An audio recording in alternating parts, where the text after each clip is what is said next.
کیسے ہیں آپ سب؟ خیریت ہے؟ الحمدللہ. انرجی ہونی چاہیے، میری ورکشاپ میں انرجی چاہیے، ٹھیک ہے انشاءاللہ. کیسے ہیں آپ سب؟ الحمدللہ ماشاء اللہ. سب سے پہلے میں امید اکیڈمی کی جو مکمل ٹیم ہے، خصوصاً ہمارے بھائی ولی رحمانی صاحب، ان تمام حضرات کا شکر گزار ہوں کہ ایک بہت ہی یونیک اور اہم ٹاپک پر انہوں نے ورکشاپ کو کنڈکٹ کیا ہے، اور خصوصاً آپ حضرات کے لیے، تاکہ آپ لوگوں کو محرم کے پیچھے کیا اصل کانسیپٹ ہے اسلام کا، اور محرم میں ہمیں کن چیزوں کو کرنا چاہیے اور کن چیزوں کو نہیں کرنا چاہیے، اس کا نالج اور اس کا علم ہمارے پاس ہونا چاہیے یا نہیں؟ یس انشاءاللہ. تو بغیر کسی تاخیر کے ہم ورکشاپ کی ابتدا کرتے ہیں. آج کی ورکشاپ میں انشاءاللہ ہم 4-5 چیزوں کو کور کریں گے. سب سے پہلے ہمیں یہ دیکھنا ہے کہ محرم کیسا مہینہ ہے، محرم کون سا مہینہ ہے، کیا محرم کے کیا ورچیوز ہیں، ان کے فضائل کیا ہے، اس کی کیا خصوصیت ہے، اس کی کیا امپورٹنس ہے، اس کی کیا حیثیت ہے، ہمیں یہ سب سے پہلے جاننا ہے. اور پھر یہ امپورٹنس اس مہینے کی کیوں ہے، اور رسول اللہ صلی اللہ علیہ وسلم نے اس مہینے کے بارے میں، اس منتھ کے بارے میں ہمیں کیا بتایا ہے، ہمیں کیا کرنا چاہیے. انشاءاللہ سب سے پہلا ٹاپک یہ ہے، اور اس کے بعد پھر ہم جانیں گے کہ اہل البیت کسے کہتے ہیں، کون ہے وہ افراد، اسپیشل پیپل، چند ایسے اسپیشل پیپل ہیں from the companions of prophet Muhammad صلی اللہ علیہ وسلم، جن کا ایک اپنا الگ اسٹیٹس ہے، ان کا اپنا ایک الگ مقام ہے، اور ان کے بارے میں انشاءاللہ تعالی ہم کچھ تفصیل کے ساتھ، ڈیٹیل کے ساتھ جاننے کی کوشش کریں گے. پھر اس کے بعد آپ لوگوں نے ہر سال کربلا کے بارے میں سنا ہوگا. کتنوں نے سنا ہے کربلا؟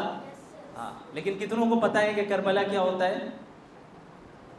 ہاتھ نیچے چلے گئے. چلیں کوئی بات نہیں، آج انشاءاللہ سارے ہاتھ اٹھا دیں گے اس ورکشاپ کے بعد کہ کربلا کیا ہے، اور پھر اپنے گھر میں بھی جا کے بتائیں گے، اپنے فرینڈز کو بھی بتائیں گے، اور اپنے رشتہ داروں کو بھی بتائیں گے. کریں گے انشاءاللہ.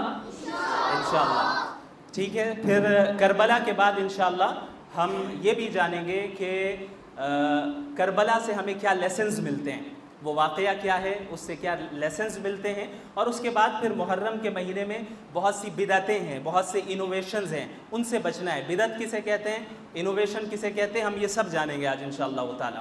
تو آگے بڑھتے ہیں. تو انٹروڈکشن ہو گیا، آگے اور کر لیں. چلیں سب سے پہلے محرم. اچھا، اسلامک منتھس کتنے ہیں؟ الحمدللہ. سب سے پہلا مہینہ کون سا ہے؟ محرم کا مہینہ ہے. ٹھیک ہے. اسلامک منتھس کے نام معلوم ہے آپ سب کو؟ بتائیے.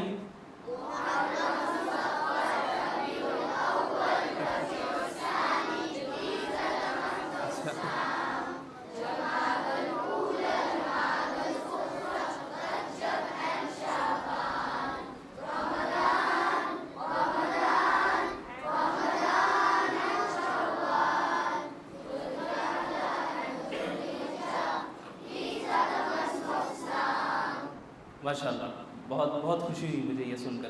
اللہ آپ لوگوں کو جزائے خیر عطا فرمائے، آپ کے ٹیچرز کی محنتوں کو قبول فرمائے. تو سب سے پہلا مہینہ اسلام کا، جیسا آپ لوگوں نے بتایا، وہ کون سا ہے؟ محرم ہے. دیکھیں یہ جو 12 منتھس کے نام ابھی آپ نے گنوائے، ان 12 منتھس میں سے 4 منتھس ایسے ہیں، 4 مہینے ایسے ہیں جن کو ہم عربک میں کہتے ہیں اشہر حرم. کیا کہتے ہیں؟ اشہر حرم. کیا کہتے ہیں؟ اشہر حرم کا مطلب ہوتا ہے سیکرڈ منتھس، مقدس مہینے، ایسے مہینے جن کی دوسرے مہینوں کے مقابلے میں زیادہ امپورٹنس ہے، زیادہ حیثیت ہے. وہ 4 مہینے کون سے ہیں؟ سب سے پہلا مہینہ محرم کا ہے. سب سے پہلا مہینہ کون سا ہے اشہر حرم میں؟ محرم. یہ اسلامک کیلنڈر کا فرسٹ منتھ ہے. دوسرا مہینہ رجب ہے. کون سا ہے دوسرا مہینہ؟ رجب. یہ بھی کیا ہے؟ اشہر حرم میں سے ہے، سیکرڈ منتھس میں سے ہے. اور یہ کون سا ہے؟ 7th منتھ ہے اسلامک کیلنڈر کا. تیسرا ہے ذوالقعدہ. کون سا مہینہ ہے؟ ذوالقعدہ. یہ 11th منتھ ہے اسلامک کیلنڈر کا. اور جو چوتھا مہینہ ہے وہ کون سا ہے؟ ذوالحجہ. یہ 12th منتھ ہے اسلامک کیلنڈر کا. تو یہ 4 مہینے ہیں جنہیں قرآن نے کیا کہا ہے؟ اشہر حرم. کیا کہا ہے اسلام نے؟ اشہر حرم. کون سے 4 مہینے ہیں؟ بہت اچھا. رجب نہیں کہنا ہے. کیا کہنا ہے؟ رجب. رجب نہیں، رجب. ٹھیک ہے. اچھا، اب یہاں پہ کنفیوژن نہ ہو کہ رمضان کیا سیکرڈ نہیں ہے. رمضان کا جو مقام ہے وہ ان 4 مہینوں سے زیادہ ہے. وہ اور اس کا اسٹیٹس بلند ہے، اس کی حیثیت الگ ہے. لیکن ان 4 مہینوں کی حیثیت کیوں ہے اس طرح کی، یہ میں بتاتا ہوں. ان 4 مہینوں میں اللہ رب العالمین نے اس بات پر پابندی لگا دی تھی، مسلمانوں پر بھی اور غیر مسلموں پر تو پہلے سے یہ چیز چلی آ رہی تھی، وہ بھی اسے فالو کرتے تھے. مسلمانوں کو بھی یہ حکم ہوا کہ ان 4 مہینوں میں کسی سے جنگ نہیں کرنی ہے، وار نہیں ہونی چاہیے، چاہے جتنے بڑے دشمنوں کے ساتھ بھی ان 4 مہینوں میں وار رک جانی چاہیے، جنگ رک جانی چاہیے، چونکہ ان 4 مہینوں کی حیثیت ہے، اہمیت ہے اللہ کے نزدیک. قرآن کریم میں اللہ نے فرمایا ان عدت الشہور عند اللہ 12 شہرا فی کتاب اللہ، کہ اللہ کے نزدیک جو تاریخ ہے، جو مہینے ہیں سال کے، وہ 12 ہے، اور یہ آج سے نہیں ہمیشہ سے. منہا 4 حرم، اور ان 12 مہینوں میں سے 4 منث ایسے ہیں، 4 مہینے ایسے ہیں جو کہ حرم ہیں. حرم کا مطلب ہوتا ہے محترم ہے، قابل احترام ہے، جس کی رسپیکٹ ہونی چاہیے، جس کی تعظیم کی جانی چاہیے، جس میں آگے اللہ نے فرمایا کہ فَلَا تَظْلِمُوا فِيهِنَّ أَنفُسَكُمْ، ان 4 مہینوں میں اپنے اوپر ظلم نہ کرنا. تو ان 4 مہینوں میں اپنے اوپر ظلم نہ کرنے کا مطلب کیا ہے؟ سب سے پہلی چیز کہ ان 4 مہینوں میں کسی بھی طرح کی جنگ اور وار نہیں ہونی چاہیے. دوسری چیز، عام مہینوں میں گناہ کرنا یہ بھی غلط بات ہے، غلط ہے کہ نہیں ہے؟ پورے سال گناہ نہیں کرنا چاہیے، لیکن ان 4 مہینوں میں گناہ کرنے کی حیثیت اور بڑھ جاتی ہے کہ ان 4 مہینوں میں اگر گناہ کیے جائیں تو زیادہ گناہ ملتا ہے، زیادہ برائی کی بات ہوتی ہے یہ. اسی طریقے سے ان 4 مہینوں میں جو نیکی کا کام کیا جائے وہ دوسرے مہینوں کے مقابلے میں زیادہ ریوارڈ والا کام ہوتا ہے، زیادہ اچھا کام ہوتا ہے، جس میں اللہ رب العالمین ہمیں زیادہ نعمت اور جو ہے اس کا اجر دیتا ہے. تو اس طریقے سے محرم کا مہینہ ان 4 مہینوں میں سے پہلا مہینہ ہے. تو اس کی امپورٹنس آپ کو سمجھ میں آ رہی ہے کہ یہ اشہر حرم میں سے سب سے پہلی چیز محرم الحرام کا مہینہ، جو اسلامک کیلنڈر کا سب سے پہلا مہینہ ہے، وہ اشہر حرم میں سے ہے. کس سے ہے؟ چلیں آگے چلیں. اچھا، محرم الحرام کے تو پورے مہینے کی امپورٹنس ہے، وہ اس حیثیت سے کہ پورا مہینہ ڈے 1 سے لے کر لاسٹ ڈے تک محرم کا جو ہوگا وہ سب کیا ہے؟ مقدس مہینے میں اس کا شمار ہوتا ہے. لیکن پورے محرم الحرام میں جو 10th آف محرم ہے، جو محرم الحرام کی 10ویں تاریخ ہے، 10th آف محرم ہے، جسے ہم کیا کہتے ہیں معلوم ہے کسی کو؟ عاشورہ. کیا کہتے ہیں؟ زور سے کیا کہتے ہیں؟ عاشورہ کہتے ہیں. عاشورہ کا مطلب کیا ہوتا ہے؟ عاشورہ کا مطلب ہوتا ہے 10ویں تاریخ. عاشورہ کا مطلب ہوتا ہے 10واں دن یا 10ویں تاریخ، 10واں دن یا 10ویں تاریخ، اس کا مطلب ہوتا ہے عاشورہ. تو محرم الحرام کا عاشورہ، اس کا مطلب 10th ڈے آف محرم، ٹھیک ہے، جو 10ویں تاریخ ہے محرم کی، اسے ہم عاشورہ کہتے ہیں. تو اس دن کی، پورے محرم کے مہینے میں اس دن کی سب سے زیادہ اہمیت ہے. اس دن کی کیا ہے؟ سب سے زیادہ اہمیت ہے، اور اس کے پیچھے کئی ساری وجوہات ہیں. سب سے پہلی وجہ کیا ہے؟ سب سے پہلی ریزن کہ اس کا جو ہے ایک ہسٹوریکل سگنیفیکنس بھی ہے، اس کی ایک تاریخی حیثیت ہے. وہ کیا ہے؟ ہسٹری میں آپ لوگوں نے، اسلامک ہسٹری اگر پڑھا ہے آپ لوگوں نے تو فرعون کے بارے میں پڑھا ہوگا. جانتے ہیں حضرت موسیٰ کو؟ جانتے ہیں فرعون کون تھا؟ ہاں، ابلیس تھا. ہاں، مصر کا، ایجپٹ کا بادشاہ، ابلیس کی طرح ہی تھا وہ بھی، آپ نے ایک حیثیت سے صحیح کہا ہے. تو فرعون جو ہے ایجپٹ کا بادشاہ تھا، کنگ تھا، ایجپٹ مصر کا بادشاہ تھا. اور حضرت موسیٰ علیہ السلام کون تھے؟ اللہ کے نبی تھے، پروفٹ تھے، اور بہت بڑے پروفٹ تھے. ان کو اللہ رب العالمین نے کون سی کتاب دی تھی؟ تورات. صحیح، تورات. کون سی کتاب دی تھی؟ تورات. ان کی قوم کا کیا نام تھا؟ بنی اسرائیل. بہت اچھا. کیا نام تھا؟ حضرت موسیٰ کی قوم کا کیا نام تھا؟ انہیں کون سی کتاب دی گئی تھی؟ تورات. ٹھیک ہے. اور کس بادشاہ کے پاس بھیجا گیا تھا اسلام کی دعوت دینے؟ فرعون. ٹھیک ہے، چلیں. تو اب اوپر رہنے دیں، کہاں گیا؟ ہاں ٹھیک ہے. تو مصر کے بادشاہ نے کیا کیا؟ حضرت موسیٰ کی دعوت کو ریجیکٹ کر دیا، اور حضرت موسیٰ اور ان کی قوم پر وہ ہمیشہ سے ظلم و زیادتی کرتا تھا، اور بہت زیادہ انہیں اپریسڈ بنا کر رکھا تھا. اور وہ چاہتا تھا، وہ یہ دعویٰ کرتا تھا کہ میں تمہارا سب سے بڑا خدا ہوں، علیاذ باللہ. اور اپنی قوم کو اور تمام لوگوں کو کیا کہتا تھا کہ میں مصر کا کنگ ہوں، لہٰذا میری عبادت کرو، مجھے ورشپ کرو. لیکن ہمیں معلوم ہے ایز اے مسلم کہ عبادت کس کی ہوتی ہے؟ صرف ایک اللہ کی، کسی اور کی نہیں ہوتی. کسی گورنمنٹ کی عبادت نہیں ہوتی، کسی حاکم کی عبادت نہیں ہوتی، کسی بزرگ کی عبادت نہیں ہوتی، کسی عالم کی عبادت نہیں ہوتی، کسی نبی کی عبادت نہیں ہوتی. عبادت ہوتی ہے تو کس کی ہوتی ہے؟ صرف اللہ رب العالمین کی عبادت ہوتی ہے. اور پروفٹس کو بھیجا ہی اسی لیے گیا تاکہ وہ ہم لوگوں کو اللہ رب العالمین سے ڈائریکٹ جوڑ دیں، اللہ رب العالمین کی معرفت ہمیں دیں کہ ہم اللہ کو پہچان لیں کہ ان کی عبادت کیسی کرنی ہے. بہرحال فرعون نے ریجیکٹ کیا اور حضرت موسیٰ اور بنی اسرائیل پر بہت ظلم کرتا رہا، یہاں تک کہ اللہ رب العالمین نے انہیں حکم دیا حضرت موسیٰ کو کہ آپ بنی اسرائیل کو لے کر ایجپٹ کو چھوڑ کر چلے جائیں. کیا حکم دیا؟ کہ ایجپٹ کو چھوڑ کر چلے جائیں. لیکن اور خاموشی کے ساتھ رات کے وقت حضرت موسیٰ علیہ السلام بنی اسرائیل کو لے کے نکل جاتے ہیں. چونکہ فرعون کی جو حکومت تھی، اس کی جو گورنمنٹ تھی، وہ انہیں باہر نکلنا نہیں دینا چاہ رہے تھے. چونکہ بنی اسرائیل سے وہ اپنا کام کروایا کرتے تھے، بنی اسرائیل کو اپنا نوکر بنایا ہوا تھا، غلام بنایا ہوا تھا. تو یہ سب چھوڑ کر جانے لگے. چلتے چلتے ایسا ہوا کہ فرعون کو خبر لگ گئی کہ حضرت موسیٰ علیہ السلام اپنی قوم بنی اسرائیل کو لے کر مصر سے بھاگ رہے ہیں، جا رہے ہیں اور اس ہماری حکومت کے دائرے سے باہر نکلنا چاہ رہے ہیں. تو فرعون نے کیا کیا؟ اپنی فوج کے ساتھ حضرت موسیٰ اور بنی اسرائیل کا پیچھا کیا. حضرت موسیٰ اور ان کی قوم بنی اسرائیل آگے آگے چلتی رہی اور بھاگنے کی کوشش کرتی رہی. چونکہ مظلوم تھے وہ، اپنی جان بچانی تھی انہیں، ان کا فرض تھا. اور فرعون اور اس کا جو لشکر اور اس کی جو آرمی تھی وہ کیا کرنے لگی؟ ان کا پیچھا کرنے لگی. یہاں تک کہ حضرت موسیٰ علیہ السلام اور بنی اسرائیل ایک سمندر تک پہنچتے ہیں جسے آج ریڈ سی کہا جاتا ہے. ٹھیک ہے، تو وہاں پہنچتے ہیں اور پیچھے فرعون بھی آ چکا ہوتا ہے، فرعون کی آرمی موجود ہوتی ہے. اب آگے تو راستہ ہے نہیں، آگے جائیں گے تو سمندر میں ڈوب جانا ہوگا. اور پیچھے فرعون کھڑا ہے، پیچھے فرعون کی آرمی اور پولیس اور سارے سب کچھ کھڑے ہیں، پوری فوج کھڑی ہے وہاں پہ جو انہیں پکڑ کر سزا دینے والی ہے. تو اب کیا ہوا؟ اللہ رب العالمین نے حضرت موسیٰ کو حکم دیا، وَأَوْحَيْنَا إِلَى مُوسَىٰ أَنِ اضْرِب بِّعَصَاكَ الْبَحْرَ. ہم نے موسیٰ کو حکم دیا کہ آپ کے پاس جو لاٹھی ہے، آپ کے پاس جو عصا ہے، عصا کسے کہتے ہیں؟ لاٹھی کو. اس لاٹھی کو سمندر پر ماریں، اللہ آپ کے لیے راستہ نکالے گا. اور جب حضرت موسیٰ نے ایسا کیا تو ایک میریکل اور ایک معجزہ اللہ نے اپنے حکم سے، اپنی قدرت سے، اپنی پاور سے دکھایا کہ سمندر کے 2 حصے اس طریقے سے ہو گئے. سمندر کے 2 حصے ہو گئے اور بیچ سے راستہ نکل گیا. بنی اسرائیل اور حضرت موسیٰ اسی راستے سے، اسی طرح کے کسی راستے سے، یہ اس کی تصویر نہیں ہے، یہ آپ کو سمجھانے کے لیے. تو اس راستے سے پار ہو گئے. اور پھر فرعون بھی پیچھا کرنے لگا، اس کی فوج بھی پیچھا کر رہی تھی، وہ لوگ بھی اسی راستے پہ آ گئے. لیکن جب حضرت موسیٰ اور بنی اسرائیل سمندر کو پار کر چکے تھے تو اللہ رب العالمین نے اس سمندر کو واپس ملا دیا. اور کیا ہوا؟ فرعون اور اس کا لشکر اور اس کی آرمی وہیں پر ڈوب کر سارے کے سارے مر گئے اور جہنم چلے گئے. تو یہ ایک بہت بڑا واقعہ ہے کہ نہیں؟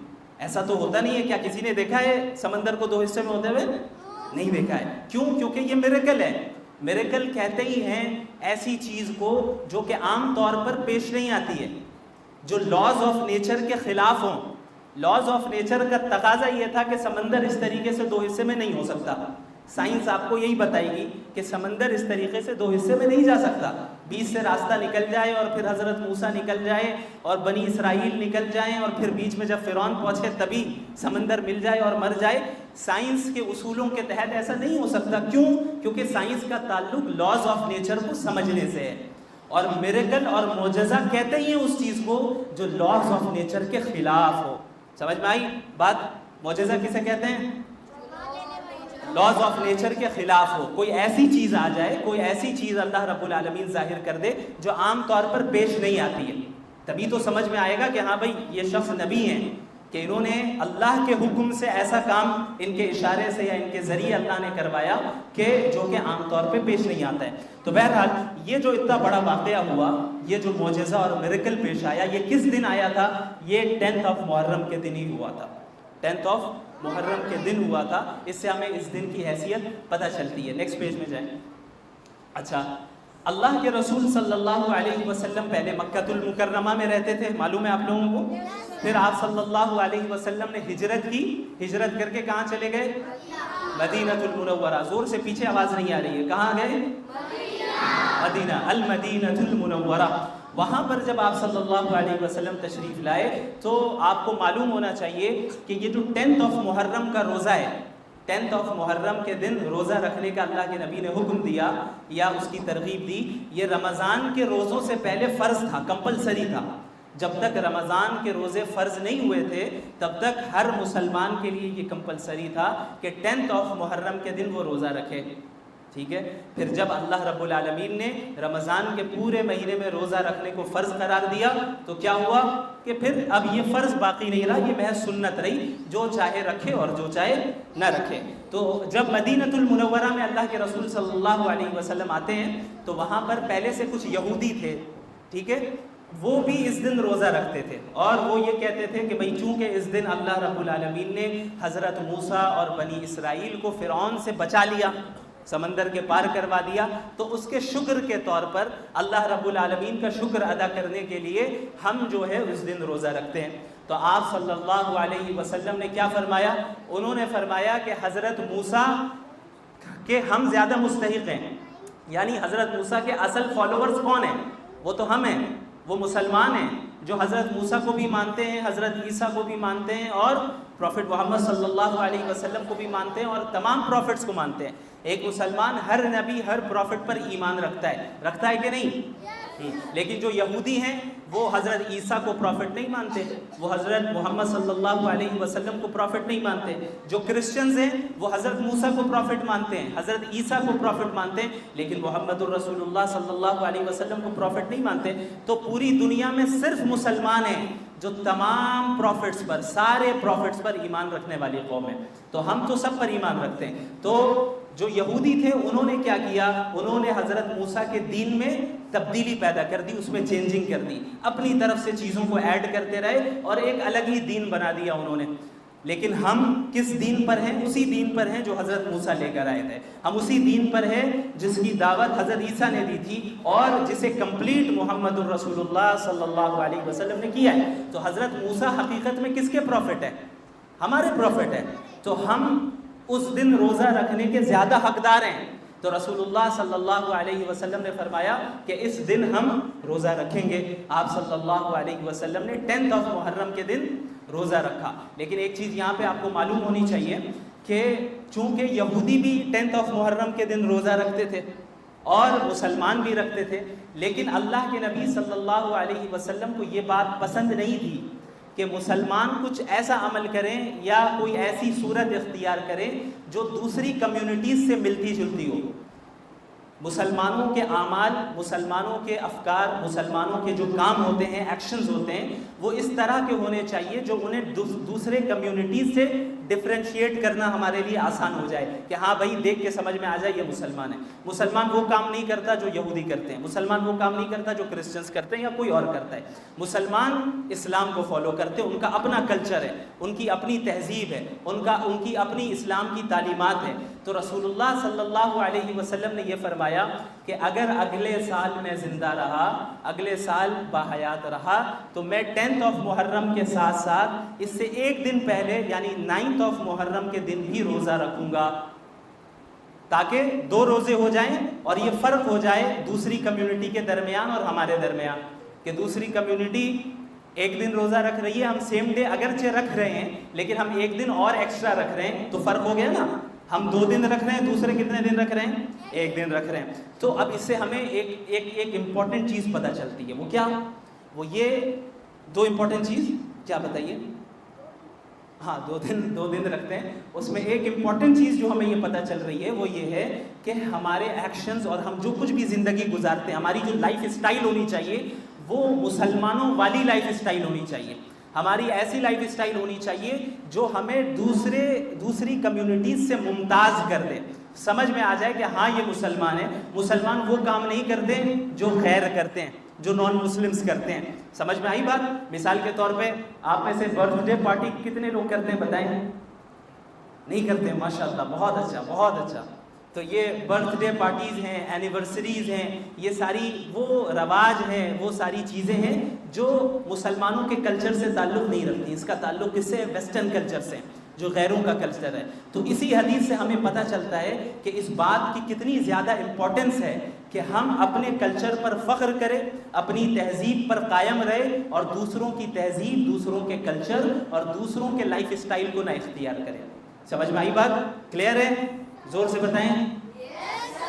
ہاں، تو اللہ کے نبی صلی اللہ علیہ وسلم 10 محرم کے دن روزہ رکھتے تھے۔ اچھا، 10 محرم کے دن روزہ رکھنے کی ایک فضیلت ہے، یعنی اس کا ایک بہت بڑا فائدہ ہے۔ آپ میں سے کسی کو پتہ ہے کیا فائدہ ہے؟ نہیں؟ دیکھیں، اللہ کے نبی، صحیح مسلم کی روایت ہے کہ اللہ کے رسول صلی اللہ علیہ وسلم نے فرمایا کہ جو شخص بھی 10 محرم کے دن روزہ رکھے گا، اللہ رب العالمین اس روزے کے ذریعے اس کے پچھلے 1 سال کے گناہوں کو معاف کر دیں گے۔ کتنے؟ پچھلے 1 سال کے گناہ کو معاف کر دیں گے، صرف ایک روزے کے ذریعے۔ یہ کتنی بڑی فضیلت ہے کہ نہیں؟ تو اس دن روزہ رکھنا چاہیے ہمیں۔ سب نہیں رکھنا چاہ رہے میرے خیال سے، اللہ تعالیٰ سب رکھیں گے۔ 10 محرم کے دن روزہ رکھنا پچھلے 1 سال کے گناہ کو معاف کر دیتا ہے۔ آگے چلیں۔ اچھا، محرم الحرام کے اسی 10 تاریخ میں 10ویں دن عاشورہ کے دن کیا کہتے ہیں اس 10ویں تاریخ کو؟ عاشورہ کے دن ایک اور بہت بڑا واقعہ پیش آیا۔ ایک بہت بڑی مصیبت اسلام کے ماننے والوں یعنی مسلمانوں پر واقع ہوئی۔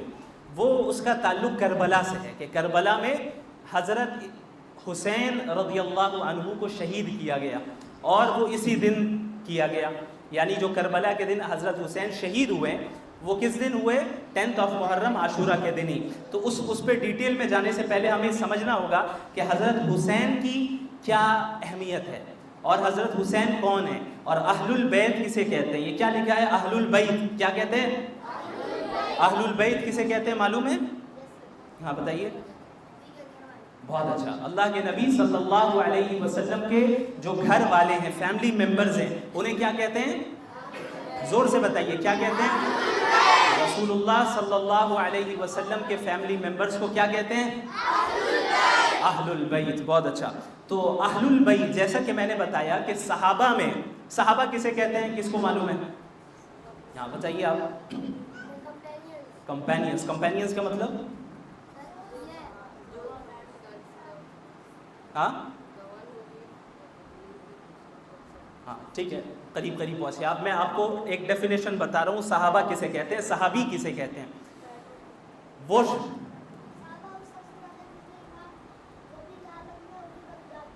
بہت اچھا، ماشاءاللہ۔ کیا نام ہے آپ کا؟ شیخ شجان، ماشاءاللہ، بہت اچھا، بالکل صحیح کہا انہوں نے۔ جس شخص نے اپنی زندگی میں رسول اللہ صلی اللہ علیہ وسلم کو دیکھا ہو، سب سے پہلی چیز، جس شخص نے اپنی زندگی میں رسول اللہ صلی اللہ علیہ وسلم کو دیکھا ہو۔ دوسری چیز، 3 پوائنٹس کا ہونا ضروری ہے صحابی ہونے کے لیے، ٹھیک ہے؟ 3 پوائنٹس کا ہونا ضروری ہے۔ سب سے پہلی چیز، جس نے رسول اللہ صلی اللہ علیہ وسلم کو، زور سے بتائیں، جس نے دیکھا ہو۔ پوائنٹ نمبر 2، اور رسول اللہ صلی اللہ علیہ وسلم پر ایمان لایا ہو، یعنی وہ مسلمان ہو گیا ہو۔ پوائنٹ نمبر 2، وہ مسلمان ہو گیا ہو۔ پوائنٹ نمبر 2، مسلمان ہو گیا ہو۔ پوائنٹ نمبر 3، کہ مسلمان ہو کر ہی مرا ہو، ان کا انتقال اسی حال میں ہوا ہو، وہ اس دنیا سے اس حال میں ہی رخصت ہوئے ہوں کہ وہ مسلمان تھے، یعنی رسول اللہ صلی اللہ علیہ وسلم کو دیکھا ہو اور ان پر ایمان لے آیا ہو اور اسلام کی حالت میں ہی ان کا انتقال ہوا ہو۔ یہ 3 پوائنٹ جن کے اندر پائے جائیں گے وہ کون ہیں؟ صحابی ہیں۔ کون ہے؟ صحابی ایک اور کئی سارے ہوئے تو صحابہ۔ جیسے ایک اسٹوڈنٹ ہو تو ہم کیا کہتے ہیں؟ اسٹوڈنٹ۔ کئی سارے اسٹوڈنٹ ہو تو اسٹوڈنٹس پلورل فارم ہے اور اسٹوڈنٹ سنگولر فارم ہے۔ اسی طریقے سے صحابی سنگولر فارم ہے، ایک ہو تو صحابی، کئی سارے ہو تو صحابہ۔ تو آپ صلی اللہ علیہ وسلم کے صحابہ بہت سارے تھے، لاکھوں میں ان کی تعداد تھی، 1 لاکھ سے زائد ان کی تعداد تھی۔ تو صحابہ کا جو مقام ہے، وہ ان کا جو اسٹیٹس ہے، وہ عام مسلمانوں کے مقابلے میں بہت بلند ہے، چونکہ یہ وہ ہیں جنہوں نے اللہ کے رسول صلی اللہ علیہ وسلم کی اس وقت مدد کی، اس وقت ہیلپ کی، ان کی دعوت اور اسلام کو عام کرنے میں جس وقت انہیں مدد کی ضرورت تھی، اور اللہ رب العالمین نے انہیں سلیکٹ کیا تھا تمام انسانیت میں جو پروفٹ محمد صلی اللہ علیہ وسلم کے کمپینینز بن سکے، ان کے صحابہ بن سکے۔ تو انہی کمپینینز میں اللہ کے نبی صلی اللہ علیہ وسلم کے فیملی ممبرز بھی تھے، بہت سارے تھے کہ نہیں تھے؟ تو ان فیملی ممبرز کو ہم کیا کہتے ہیں؟ اہل البیت کہتے ہیں۔ تو ان کا اہل البیت کا ظاہر ہے اللہ کے رسول کی جو حیثیت ہے، جو اسٹیٹس ہے، وہ کتنا بڑا ہے۔ رسول اللہ صلی اللہ علیہ وسلم تمام پروفٹس میں سب سے افضل پروفٹ ہے، جن کا اسٹیٹس رینک سب سے درجے میں اونچا ہے کہ نہیں؟ تو آپ صلی اللہ علیہ وسلم کے گھر والوں کی بھی تو ویسی حیثیت ہوگی کہ آپ صلی اللہ علیہ وسلم کو اپنے گھر والوں سے کتنی محبت ہوگی، اپنے فیملی ممبر سے کتنی زیادہ محبت ہوگی۔ تو چونکہ رسول اللہ صلی اللہ علیہ وسلم سے ان حضرات کا اہل البیت کا تعلق ہے، لہٰذا ہم ان کا احترام کرتے ہیں اور ہم بھی ان سے محبت کرتے ہیں اور ان کی رسپیکٹ کرتے ہیں۔ ٹھیک ہے، آگے چلیں۔ اہل البیت میں کئی سارے لوگ ہیں، اس چیز کو ذہن میں رکھیں۔ اہل البیت میں کئی سارے لوگ ہیں جن میں پروفٹ محمد صلی اللہ علیہ وسلم کی وائفز بھی ہیں، جو آپ صلی اللہ علیہ وسلم کی زوجات اور ان کی وائفز ہیں، جنہیں ہم امہات المومنین کہتے ہیں۔ کیا کہتے ہیں؟ امہات المومنین، مدرز آف دی بلیورز۔ وہ کیا ہیں؟ وہ بھی اہل البیت میں شامل ہیں۔ اور ان کے علاوہ آپ صلی اللہ علیہ وسلم کے کزنز ہیں، وہ بھی شامل ہیں۔ آپ صلی اللہ علیہ وسلم کی 4 بیٹیاں تھیں، معلوم ہے کون کون؟ حضرت زینب، حضرت رقیہ، حضرت ام کلثوم اور حضرت فاطمہ، حضرت فاطمہ رضی اللہ عنہن اجمعین۔ تو یہ 4 بھی کیا ہیں؟ جو ڈاٹرز آپ صلی اللہ علیہ وسلم کی، یہ بھی اہل البیت میں شامل ہیں۔ تو اہل البیت میں کئی سارے لوگ ہیں، لیکن آج ہم سب پہ بات نہیں کریں گے۔ ان اہل البیت میں 4 پرسنالٹیز ایسی ہیں جن کو بہت زیادہ اہمیت حاصل ہے۔ کتنی پرسنالٹیز ہیں؟ 4 پرسنالٹیز ایسی ہیں جن کو بہت زیادہ اہمیت حاصل ہے۔ سب سے پہلے حضرت فاطمہ رضی اللہ عنہ۔ حضرت فاطمہ کون تھی؟ بیٹی تھی، ڈاٹر تھی، ٹھیک ہے۔ اچھا، دوسرے ہیں حضرت علی رضی اللہ عنہ۔ حضرت علی کون تھے؟ خلیفہ بھی تھے، لیکن اللہ کے رسول کے کون تھے رشتہ دار میں، فیملی ممبرز میں؟ ہاں، سب سے پہلے کزن تھے۔ کیا تھے؟ کزن تھے، اور اسی وجہ سے یہ اہل البیت میں شامل ہیں، ٹھیک ہے، کزن تھے۔ دوسری چیز، آپ صلی اللہ علیہ وسلم کے سن ان لا تھے، یعنی داماد تھے۔ حضرت فاطمہ کا نکاح کن سے ہوا تھا؟ حضرت علی رضی اللہ عنہ سے۔ اور اللہ کے نبی صلی اللہ علیہ وسلم نے فرمایا کہ اللہ نے مجھے حکم دیا کہ میں فاطمہ کا نکاح علی سے کرواؤں۔ یہ کتنی بڑی فضیلت ہے کہ اس کا حکم کہاں سے آ رہا ہے؟ اللہ کی طرف سے۔ تو حضرت علی رضی اللہ عنہ کرم اللہ وجہہ اور حضرت فاطمہ رضی اللہ عنہا، ان کی بڑی حیثیت ہے۔ آپ کو کس طریقے سے وہ آگے بتاؤں گا۔ اچھا، ان دونوں کا نکاح ہوا تھا، تو انہیں اللہ رب العالمین نے 2 بیٹوں سے نوازا تھا۔ ایک بیٹے کا نام کیا ہے؟ حضرت حسن رضی اللہ عنہ۔ یہ اللہ کے رسول کے کون لگے؟ ہاں، نواسے، ٹھیک ہے، گرینڈ سن۔ اور دوسرے بیٹے کون ہیں؟ حضرت حسین۔ حضرت حسن بڑے ہیں، حضرت حسین ان کے چھوٹے بھائی ہیں، ٹھیک ہے۔ حضرت حسین کون لگے اللہ کے رسول کے؟ گرینڈ سن لگے۔ اللہ کے رسول حضرت حسین کے کون لگے؟ گرینڈ فادر لگے، نانا لگے، ٹھیک ہے، سمجھ میں آئی بات؟ تو یہ 4 شخصیت ایسی ہیں جن کو اہل البیت میں بڑا درجہ حاصل ہے۔ اب وہ کیوں حاصل ہے وہ آگے دیکھتے ہیں۔ آئے حضرت فاطمہ رضی اللہ عنہا۔ حضرت فاطمہ رضی اللہ عنہا رسول اللہ صلی اللہ علیہ وسلم کی ایسی بیٹی تھی جن سے اللہ کے نبی صلی اللہ علیہ وسلم کو بہت زیادہ محبت تھی، بہت زیادہ پیار تھا اور بہت لو کرتے تھے۔ سب سے پہلی چیز اللہ کے نبی نے ان کے متعلق فرمایا۔ اچھا، حضرت فاطمہ رضی اللہ عنہا کی فضیلت میں، ان کی حیثیت اور اہمیت میں کئی سارے نریشنز ہیں، کئی ساری روایتیں، لیکن سب پر بات نہیں کرنی ہے۔ 2-4 چیزیں۔ اللہ کے رسول صلی اللہ علیہ وسلم نے فرمایا کہ فاطمہ از اے پارٹ آف می، کہ فاطمہ مجھ سے ہے، یعنی آپ صلی اللہ علیہ وسلم کی بیٹی ہیں، تو گویا آپ صلی اللہ علیہ وسلم نے یہ فرمایا کہ یہ میرے جسم کا حصہ ہے۔ اب آپ بتاؤ اللہ کے نبی کے جسم کی کتنی حیثیت ہے کہ نہیں ہے؟ تو اللہ کے نبی کے جسم کا حصہ جو ہوگی اس کی حیثیت ہوگی کہ نہیں ہوگی؟ اس کی امپورٹنس ہوگی یا نہیں ہوگی؟ حضرت فاطمہ کے متعلق فرمایا کہ فاطمہ مجھ سے ہے، اور آپ صلی اللہ علیہ وسلم نے فرمایا من اغضبها فقد اغضبنی، جو فاطمہ کو ناراض کرے گا وہ مجھے ناراض کرے گا، جو فاطمہ کو ناراض کرے گا وہ مجھے ناراض کرے گا۔ اب آپ اس سے اندازہ لگائیں کہ رسول اللہ صلی اللہ علیہ وسلم کو اپنی بیٹی حضرت فاطمہ رضی اللہ عنہا سے کتنی زیادہ محبت تھی۔ اس کے بعد آپ صلی اللہ علیہ وسلم نے 4 عورتوں کا نام لیا اور 4 عورتوں کا نام لے کر فرمایا کہ یہ سیدات نساء اہل الجنہ ہے، کہ جنت میں عورتوں کی سردار ہوں گی، ان میں سے ایک حضرت فاطمہ رضی اللہ عنہا ہے، جو کون ہوں گی جنت میں؟ تمام عورتوں کی سردار۔ سردار سے مطلب ان کا ایک اسٹیٹس ہوگا، ظاہر ہے جنت میں سب اپنی اپنی جنت میں رہیں گے، جو چاہے گا وہ کرے گا، وہاں پہ اللہ کی نعمتوں میں رہے گا، لیکن یہ درجہ اور یہ رینک اللہ رب العالمین نے حضرت فاطمہ کو اور ان کے علاوہ اور 3 لوگوں کو دیا جو کہ جنت میں تمام عورتوں کی سردار ہوں گی۔ یہ درجہ کیوں ملا؟ صرف رسول اللہ کی رشتہ داری کی وجہ سے نہیں ملا۔ اسلام میں یہ سسٹم نہیں ہے کہ تم میرے رشتہ دار ہوگے تو کب بچ جاؤ گے، نہیں، ان کی قربانیوں کی وجہ سے اور ان کے تقوی کی وجہ سے، ان کی دینداری کی وجہ سے اللہ رب العالمین نے انہیں یہ درجہ دیا۔ اور پروفٹ محمد صلی اللہ علیہ وسلم کی محبوب ترین بیٹی تھی، وہ تو اپنی جگہ پر ہے۔ یاد ہونا چاہیے، آپ کو معلوم ہونا چاہیے کہ رسول اللہ صلی اللہ علیہ وسلم نے انہی سے فرمایا تھا حضرت فاطمہ سے کہ میری بیٹی تمہیں اس دنیا میں مجھ سے جو چاہیے لے لو، قیامت کے دن میں تمہیں اللہ سے نہیں بچا پاؤں گا، وہاں تو تمہارے اعمال کام آنے والے ہیں، وہاں تمہارا اپنا ایمان کام آنے والا ہے۔ اب آپ سمجھیے کہ جو بڑے بڑے بادشاہ گزرے ہیں وہ کیا کرتے ہیں؟ اپنے گھر والوں کو پیسے دیتے ہیں، خود پیسوں میں رہتے ہیں، اپنے فالوورز سے کام کرواتے ہیں اور عیش اور عشرت والی زندگی، لگژریس لائف گزارتے ہیں، اور اپنی فیملی ممبرز کو اپنے بعد کیا کرتے ہیں؟ میں مرا تو تم سنبھال لینا، وہ مرا تو تم سنبھالنا۔ تو اس طریقے سے وہ ایک جو بادشاہت والا نظام ہوتا ہے وہ چلتا ہے، لیکن اسلام اس چیز کو پسند نہیں کرتا۔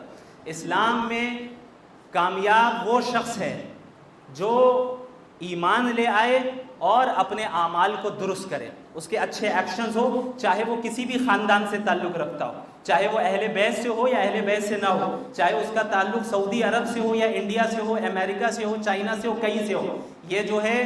یہ جو باؤنڈریز ہے کنٹریز کے، یہ ہمیں اس چیز سے ہمارے درمیان فرق نہیں کر سکتے کہ کوئی انڈین ہونے کی وجہ سے امریکن پر فوقیت رکھ لے کہ بھائی انڈین زیادہ اچھے ہیں چونکہ انڈیا کے ہیں، چائنیز زیادہ اچھے ہیں چونکہ چائنا کے۔ ایسا نہیں ہوتا۔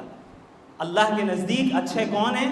جو ایمان والے ہیں اور اچھے اعمال کرتے ہیں۔ ایمان والے اور اچھے اعمال کرتے ہیں، چاہے گورے ہوں یا کالے ہوں، چاہے غریب ہو یا امیر ہو سکتا ہے ایک امیر اچھا نہ ہو اللہ کے نزدیک، اور ایک جو غریب ہو جس کے پاس کچھ پیسے نہیں ہیں وہ اللہ کے نزدیک زیادہ اچھا ہو سکتا ہے کہ ایک ایسا انسان جو ایسے کنٹری سے تعلق رکھتا ہے جہاں پہ زیادہ ڈیولپمنٹ نہیں ہے وہ اللہ کے نزدیک زیادہ اچھا ہو اس شخص کے مقابلے میں جو ایسے کنٹری میں ہے جو سو کالڈ ڈیولپڈ کنٹریز کہلاتے ہیں۔ بہرحال تو حضرت فاطمہ رضی اللہ عنہا کون ہے؟ Leader of the women in جنہ۔ اچھا، حضرت فاطمہ رضی اللہ عنہا بھی اللہ کے رسول صلی اللہ علیہ وسلم سے بہت زیادہ محبت کرتی تھی۔ اللہ کے نبی صلی اللہ علیہ وسلم جب مکہ میں تھے تو آپ کو معلوم ہونا چاہیے کہ جو نان مسلمز تھے وہ اللہ کے رسول پہ بہت ظلم کرتے تھے۔ ایک بار کیا ہوا کہ اللہ کے رسول صلی اللہ علیہ وسلم کعبہ کے سامنے نماز پڑھ رہے تھے اور سجدے میں تھے، تو ان بعض نان مسلمز نے کیا کیا کہ کچڑے کو اور گندگی کو لا کر رسول اللہ صلی اللہ علیہ وسلم کے جسم پر ڈال دیا، اور وہ اتنا بھاری تھا کہ آپ صلی اللہ علیہ وسلم سجدے سے اٹھ نہیں پا رہے تھے۔ حضرت فاطمہ نے دیکھا اور روتے ہوئے دوڑتے ہوئے اللہ کے نبی صلی اللہ علیہ وسلم کے پاس آئی اور آپ صلی اللہ علیہ وسلم کے جسم کو صاف کیا۔ یہ ان کا مقام ہے۔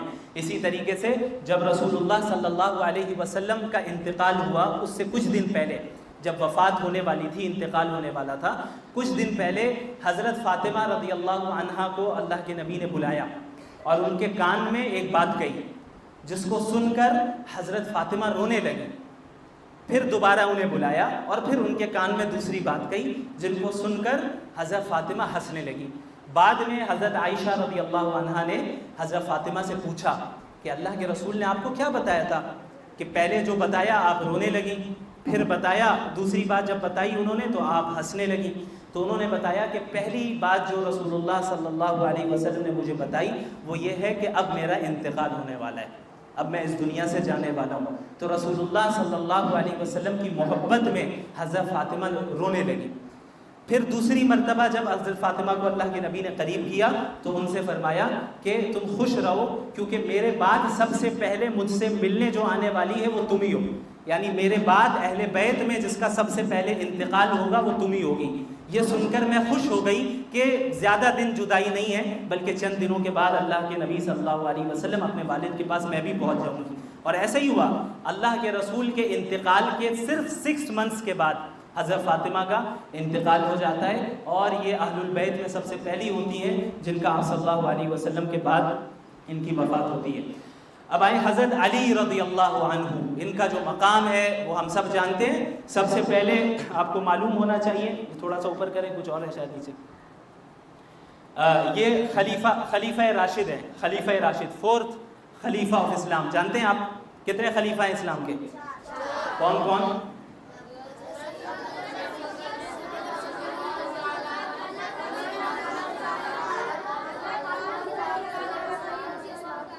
سمجھ نہیں آیا مجھے، جی بتائیے۔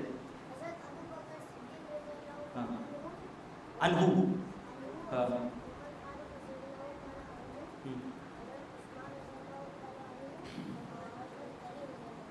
پیچھے سے کوئی بتائیں، گرل سیکشن سے، 4 خلیفہ کون ہیں اسلام کے خلیفہ؟ جی بتائیے۔ ہاں، عمر بن عفان، عمر الفاروق یا عمر بن خطاب؟ ٹھیک ہے، بہت اچھا۔ ہاں، عثمان بن عفان۔ اچھا، اس ورک شاپ کے بعد جب آپ سے پوچھیں گے کتنے خلیفہ تھے تو اب آپ 4 نہیں 5 کہیں گے، وہ کیوں میں بتاؤں گا انشاءاللہ تعالی۔ تو حضرت علی رضی اللہ عنہ کون ہیں؟ حضرت علی رضی اللہ عنہ 4th خلیفہ راشد ہیں۔ سب سے پہلے حضرت ابو بکر کا مقام ہے رضی اللہ عنہ، پھر حضرت عمر، پھر حضرت عثمان، پھر اس کے بعد چوتھا اسٹیٹس کن کا ہے؟ حضرت علی بن ابی طالب رضی اللہ عنہ، جو کہ 4th خلیفہ راشد ہیں۔ اچھا، ان کے متعلق احادیث میں بہت ساری حدیثیں ہیں جن میں ان کی فضیلت کو اور ان کی خصوصیت، ان کی اہمیت اور ان کا جو اسٹیٹس ہے اس کو اللہ کے نبی نے بیان کیا ہے، لیکن یہاں پہ 2 کا میں نے ذکر کیا ہے۔ ایک یہ ہے کہ ایک مرتبہ اللہ کے نبی صلی اللہ علیہ وسلم نے حضرت علی کا ہاتھ پکڑا اور ہاتھ پکڑ کر کہا، ہاتھ اٹھا کر، کہ من کنت مولاہ فعلی مولا۔ کیا کہا؟ من کنت مولاہ فعلی مولا، کہ میں جس کا سردار ہوں، میں جس کا دوست ہوں، علی بھی اس کا دوست ہے۔ ایسا نہیں ہو سکتا کہ جو مجھ سے دوستی رکھتا ہو وہ علی سے دشمنی کرے، ایسا نہیں ہو سکتا جو علی سے دوستی رکھتا ہو وہ مجھ سے دشمنی کرے۔ من کنت مولاہ فعلی مولا، جو میرا دوست ہے وہ علی کا بھی دوست ہے، یعنی میں جس کا دوست ہوں، میں جس کا لیڈر ہوں، میں جس کا سردار ہوں، علی بھی اس کا سردار ہے۔ یعنی ایک مسلمان وہ ہوتا ہے جو حضرت علی رضی اللہ عنہ کو برا بھلا نہیں کہتا، انہیں بھی خلیفہ راشد اور 4th خلیفہ راشد مانتا ہے اور ان کے فضائل کا اعتراف کرتا ہے اور ان کی رسپیکٹ کرتا ہے۔ تو یہ ایک بہت بڑی فضیلت ہے۔ اس کے بعد اللہ کے نبی نے دعا دی حضرت علی کو، کیا دعا دی؟ اللہم والی من والاہ وعاد من عاداہ، کہ اے اللہ جو علی سے دوستی رکھے تو بھی اس سے دوستی رکھ، اور جو علی سے دشمنی رکھے تو بھی اس سے دشمنی رکھ۔ یہ کتنی بڑی بات ہے کہ اللہ کی دوستی اس کو حاصل ہوگی جو حضرت علی سے دوستی رکھے گا، جو حضرت علی کا ہوگا، جو حضرت علی کے خلاف نہیں ہوگا، حضرت علی کو برا بھلا نہیں کہے گا اور حضرت علی کو باطل پہ نہیں کہے گا۔ اسی طریقے سے جو حضرت علی سے دشمنی رکھے گا وہ کیا ہے؟ وہ حقیقت میں اللہ سے دشمنی کر رہا ہے۔ جو حضرت علی کو باطل پہ کہتا ہے علیاذ باللہ، جیسا کہ ایسے بہت سے فرقے آئے اسلام میں جو باطل گمراہ فرقے تھے جنہوں نے حضرت علی کو کافر تک کہا علیاذ باللہ ثم علیاذ باللہ، تو ظاہر ہے وہ اللہ سے محبت کرنے والے لوگ نہیں تھے۔ چونکہ اللہ سے محبت کرنے کے لیے ہمیں تمام صحابہ سے، تمام کمپینین سے محبت کرنا ضروری ہے، اور ان کمپینینز میں خصوصاً حضرت علی سے محبت کرنا بھی ہمارے لیے ضروری ہے۔ اسی لیے اللہ کے نبی نے فرمایا کہ اے اللہ جو علی سے دشمنی کرے آپ بھی اس سے دشمنی رکھیں، اور جو علی سے دوستی کرے آپ بھی اس سے دوستی کریں۔ اسی طریقے سے ایک مرتبہ کیا ہوا کہ غزوہ خیبر کے بارے میں سنا ہے آپ لوگوں نے؟ نہیں سنا، انشاءاللہ آگے جا کے پڑھیں گے۔ خیبر ایک جگہ کا نام ہے، وہاں پہ مسلمانوں میں اور یہودیوں کے درمیان وار ہوئی تھی، جنگ ہوئی تھی۔ تو مسلمانوں کو بہت زیادہ تکلیفوں کا سامنا کرنا پڑا اور وار ختم نہیں ہو رہی تھی، جیت نہیں پا رہے تھے مسلمان۔ تو اللہ کے رسول صلی اللہ علیہ وسلم نے فرمایا کہ کل کے دن میں ایک ایسے شخص کو فلیگ دوں گا جو آگے بڑھے گا، مقابلہ کرے گا، اور اللہ اس کے ذریعے سے مسلمانوں کو وکٹری دے دے گا، فتح دے دے گا، مسلمان جیت جائیں گے۔ اور یہ وہ ایسا شخص ہوگا جو اللہ اور اس کے رسول سے محبت کرتا ہے، اور یہ وہ ایسا شخص ہوگا کہ اللہ اور اس کے رسول بھی اس سے محبت کرتے ہیں۔ اب یہ اتنا بڑا اسٹیٹس صحابہ کرام رضی اللہ عنہم اجمعین میں کتنے ایسے تھے جو چاہتے تھے کہ یہ اسٹیٹس مجھے حاصل ہو جائے۔ ظاہر ہے ہر شخص چاہے گا کہ یہ اسٹیٹس مجھے حاصل ہو، تاکہ یہ یقین ہو جائے کہ اللہ مجھ سے محبت کرتا ہے، اللہ کے رسول مجھ سے محبت کرتے ہیں۔ تو اگلے دن رسول اللہ صلی اللہ علیہ وسلم نے اس جھنڈے کو، اس فلیگ کو کس کو دیا؟ حضرت علی بن ابی طالب رضی اللہ عنہ کو، اور ان کے ذریعے سے اس دن کیا ہوئی؟ مسلمانوں کو وکٹری حاصل ہو گئی، جیت حاصل ہو گئی، فتح حاصل ہو گئی۔ اور اس سے یہ ہمیں پتہ چل گیا کہ حضرت علی بن ابی طالب یہ وہ شخص ہیں جو اللہ اور اس کے رسول سے محبت کرتے ہیں، اور اللہ اور اس کے رسول ان سے محبت کرتے ہیں۔ جی ہاں، ان کی تلوار کو کہتے تھے، ٹھیک ہے ہاں جی ہاں۔ تو انشاءاللہ ان کے متعلق آپ لوگ ڈیٹیل سے ہر ایک صحابی کے متعلق پڑھیں گے آگے جا کے انشاءاللہ۔ چلیں آگے چلیں۔ اچھا، ابھی جیسا کہ میں نے بتایا کہ حضرت حسن اور حضرت حسین یہ حضرت علی اور حضرت فاطمہ کے کون تھے؟ بیٹے تھے۔ اللہ کے نبی کے کون ہوئے؟ گرینڈ سنز ہوئے، ٹھیک ہے۔ تو ان کی بھی بڑی حیثیت ہے۔ حضرت حسن بڑے ہیں۔ اللہ کے رسول صلی اللہ علیہ وسلم نے ایک مرتبہ حضرت حسن کو اپنے قریب کیا اور اپنے گلے سے لگایا اور فرمایا کہ او اللہ آئی لو ہم سو پلیز لو ہم اینڈ لو دوز ہو لو ہم، کہ اے اللہ میں اس حسن سے محبت کرتا ہوں، لہٰذا آپ بھی اس سے محبت کیجئے، اور جو بھی حضرت حسن سے محبت کرے اس شخص سے بھی آپ محبت کیجئے۔ یعنی اگر ہم حضرت حسن سے محبت کر رہے ہیں تو ہم رسول اللہ کی اس دعا میں شامل ہیں کہ اللہ کے رسول نے ہمارے لیے دعا کی اور اللہ سے کہا کہ یا اللہ مجھ سے اس شخص سے محبت کیجئے۔ آپ کا کیا نام ہے؟ سمیر۔ اب جیسے سمیر ہیں یہ حضرت حسن سے محبت رکھتے ہیں، تو اس دعا کے نتیجے میں اللہ سمیر سے محبت رکھے گا اور حضرت حسن سے بھی محبت کرے گا۔ تو یہ کتنی بڑی چیز ہے۔ ہر ایک چاہتے ہیں کہ نہیں اللہ ہم سے محبت کرے؟ چاہتے ہیں؟ پیچھے والے نہیں چاہ رہے ہیں؟ چاہ رہے ہیں۔ تو پھر اس کے لیے ہمیں حضرت حسن رضی اللہ عنہ کی زندگی کو پڑھنا ہے اور ان سے محبت کرنی ہے تاکہ اللہ ہم سے محبت کرے۔ اسی طریقے سے حضرت حسن کے بارے میں ایک مرتبہ رسول اللہ صلی اللہ علیہ وسلم نے فرمایا کہ یہ جو میرا بیٹا ہے، گرینڈ سن ہے، یہ سید ہے، یہ لیڈر ہے، یہ آگے جا کے مسلمانوں کا لیڈر بنے گا، اور اللہ رب العالمین میرے اس بیٹے کے ذریعے دو مسلمانوں کے دو گروپس کے درمیان جو کانفلکٹ چل رہا ہوگا اس کو سالو کروا دیں گے۔ یہ جو ہے صلح کروا دیں گے کہ مسلمانوں میں جو ڈویژن پیدا ہو گیا ہوگا، جو یونٹی ختم ہو گئی ہوگی، یہ حضرت حسن اللہ کے نبی نے فرمایا کہ میرے اس بیٹے کے ذریعے اللہ رب العالمین دوبارہ ان مسلمانوں میں یونٹی قائم کر دے گا۔ تو یہ رسول اللہ صلی اللہ علیہ وسلم کی پریڈکشن تھی، پیشن گوئی تھی، اور بالکل ایسا ہی ہوا۔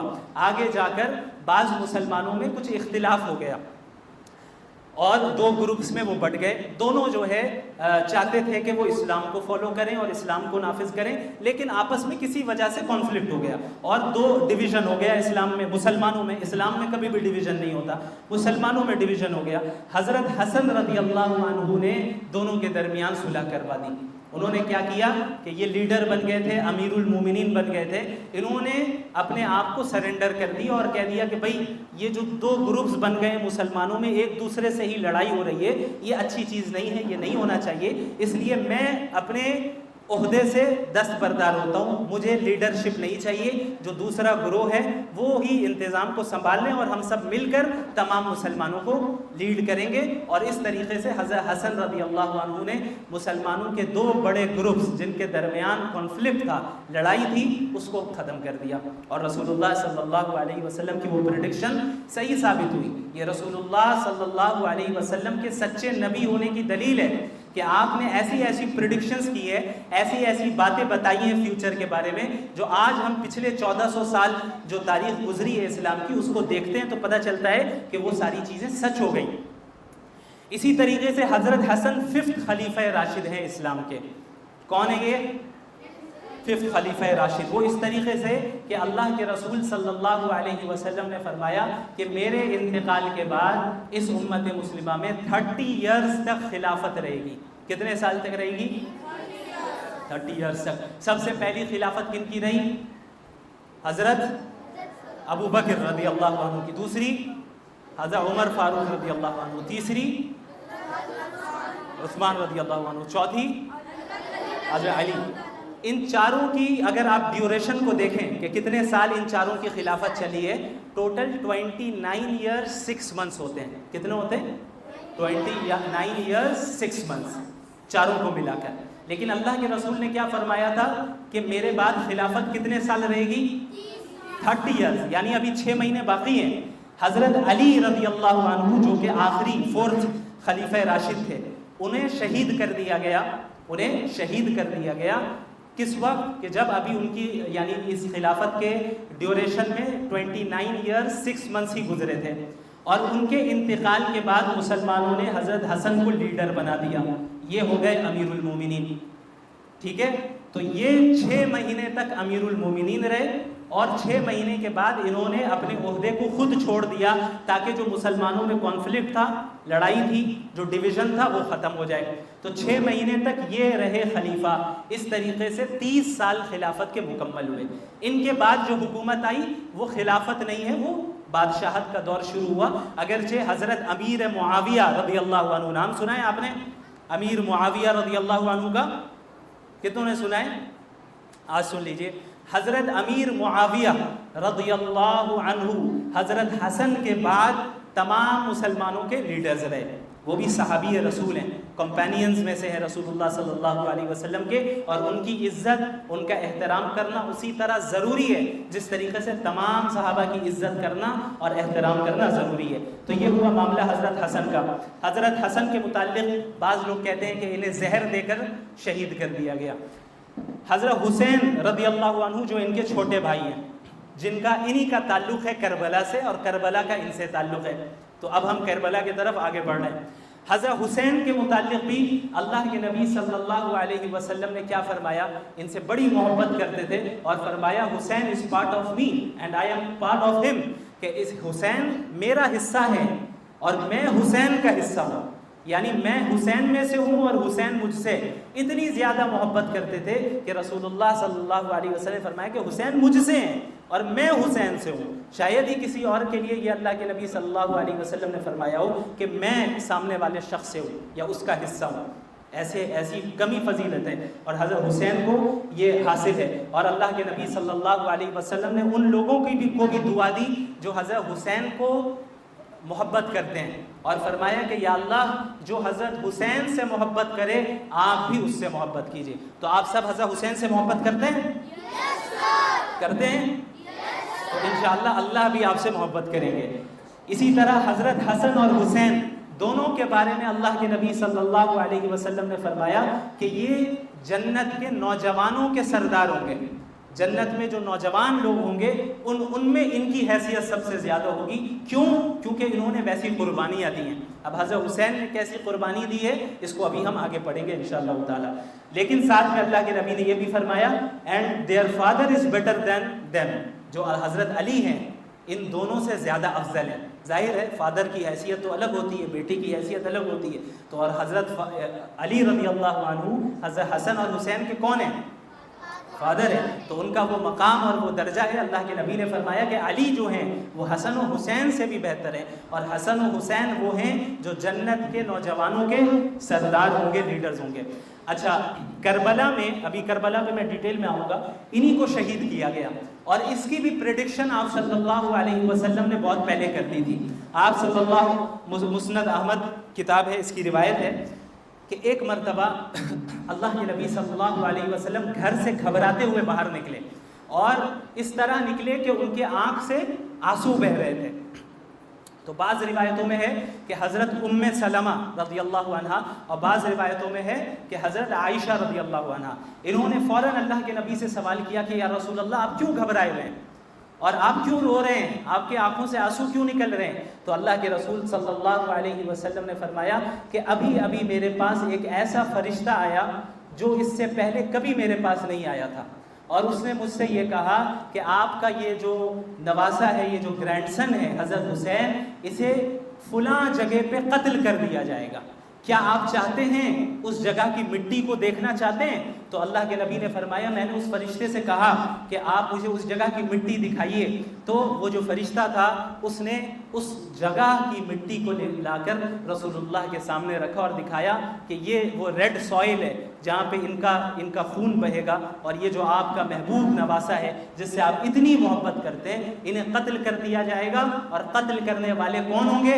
وہ بھی مسلمان ہی ہوں گے۔ رسول اللہ صلی اللہ علیہ وسلم کو جب یہ خبر ملی تو آپ صلی اللہ علیہ وسلم روتے ہوئے اور گھبراتے ہوئے گھر سے باہر آئے۔ تو رسول اللہ صلی اللہ علیہ وسلم نے حضرت حسین کی شہادت، ان کے جو ہے شہید ہونے کی پیشن گوئی اور پریڈکشن بہت پہلے کر دی تھی، اور آپ صلی اللہ علیہ وسلم کو پتہ تھا کہ حضرت حسین کو شہید کیا جائے گا، اور یہ وہ مقام انہیں اسی لیے حاصل ہوا کہ یہ جنت کے نوجوانوں کے سردار ہیں، اور انہیں جو قتل کرنے والے ہیں، شہید کرنے والے ہیں، وہ بدبختی اور شقاوت میں مبتلا ہیں۔ آگے کون ہے بھائی؟ اچھا، یہ ایک ایک کے بارے میں ہم نے پڑھا، حضرت علی کے بارے میں کچھ جانا، حضرت حسن حسین فاطمہ رضی اللہ عنہم اجمعین کے بارے میں جانا۔ اب اجتماعی طور پہ اہل بیت کے بارے میں 2 حدیثیں آپ کے سامنے ہیں۔ ایک حدیث یہ ہے کہ ایک مرتبہ رسول اللہ صلی اللہ علیہ وسلم نے حضرت حسن اور حسین کو اپنی چادر کے اندر لیا۔ آپ صلی اللہ علیہ وسلم ایک چادر زیبتن فرمائے ہوئے تھے، اوڑے ہوئے تھے، انہوں نے کیا کیا؟ حسن اور حسین کو بلایا اور بلا کر اپنی چادر کے اندر لیا، اپنی بیٹی حضرت فاطمہ کو بلایا اور انہیں بھی اپنی چادر کے اندر لیا، اور حضرت علی کرم اللہ وجہہ وہ آپ صلی اللہ علیہ وسلم کے پیچھے کھڑے تھے تو انہیں بھی اشارہ کر کے بلایا اور انہیں بھی اپنی چادر کے اندر لیا، اور اللہ سے دعا کی، اللہم ہؤلاء اہل بیتی، کہ اے اللہ یہ میرے اہل بیت ہیں، یہ میرے اہل بیت ہیں، لہٰذا انہیں ہر طرح کی گندگی سے پاک صاف فرما دے، انہیں ہر طرح کی گندگی سے پاک صاف فرما دے۔ یہ فضیلت بھی ان 4 حضرات کو حاصل ہے کہ اللہ کے رسول کی چادر کے اندر انہیں اللہ کے نبی نے لپیٹا اور یہ دعا دی کہ یہ میرے اہل بیت ہیں۔ اسی طرح ایک اور حدیث ہے جس میں اللہ کے نبی صلی اللہ علیہ وسلم نے فرمایا کہ میں تمہارے درمیان 2 چیزیں چھوڑ کر جا رہا ہوں۔ کتنی چیزیں؟ 2 چیزیں چھوڑ کر جا رہا ہوں، اگر تم نے ان چیزوں کو پکڑے رہا، تھامے رکھا تم نے اور اس کے مطابق چلتے رہے تو کبھی گمراہ نہیں ہوگے۔ سب سے پہلی چیز کتاب اللہ، سب سے پہلی چیز اللہ کی کتاب، یعنی اللہ کی کتاب کیا ہے؟ قرآن کریم ہے، کہ اسے فالو کرتے رہنا ہے، اس کی تعلیمات پہ عمل کرنا ہے۔ دوسری چیز آپ صلی اللہ علیہ وسلم نے فرمایا وعترتی، اور میرے اہل بیت، میں تمہارے درمیان ان اہل بیت کو چھوڑ کر جا رہا ہوں، ان کے نقش قدم پر چلتے رہے تو کبھی گمراہ نہیں ہوں گے۔ اس کے بعد اللہ کے نبی نے 3 مرتبہ فرمایا کہ میں اپنے اہل بیت کے بارے میں نصیحت کر کے جا رہا ہوں، میں اپنے اہل بیت کے بارے میں نصیحت کر کے جا رہا ہوں، میں اپنے اہل بیت کے بارے میں نصیحت کر کے جا رہا ہوں، یعنی ان کے ساتھ غلط نہ کرنا، ان کا خیال رکھنا، ان کا لحاظ رکھنا۔ لیکن آپ صلی اللہ علیہ وسلم کی اتنی تاکید کے بعد بھی افسوس ہے کہ بعض مسلمانوں نے اہل بیت کی قدر نہیں کی، یہاں تک کہ ان سے اس طرح دشمنی کی کہ حضرت حسین کو شہید تک کر ڈالا، حضرت علی کو شہید تک کر ڈالا رضی اللہ عنہم اجمعین۔ تو آپ کو امپورٹنس آف اہل البیت پتہ چل گئی کہ اہل بیت کی امپورٹنس کیا ہے، اہمیت کیا ہے، رسول اللہ صلی اللہ علیہ وسلم ان سے کتنی محبت کرتے تھے۔ تو ہم سب کریں گے، ہم سب اہل البیت سے محبت رکھیں گے اور اہل البیت کے نقش قدم پر چلیں گے۔ چلیں آگے، اب آتے ہیں ہم کربلا کی طرف۔ کربلا جو ہے ایک جگہ کا نام ہے۔ کربلا کیا ہے؟ تھوڑا سا آگے کرتے ہیں اور 1-2 پیج نیچے چلے جائیں، اور نیچے چلے جائیں، اور نیچے چلے جائیں، ہاں بس۔ دیکھیں آپ کے سامنے ورلڈ میپ کا ایک حصہ ہے جس میں آپ انڈیا کو دیکھ سکتے ہیں۔ ابھی اس وقت آپ لوگ یہاں پہ بیٹھے ہوئے ہیں، ٹھیک ہے، یہ انڈیا ہے۔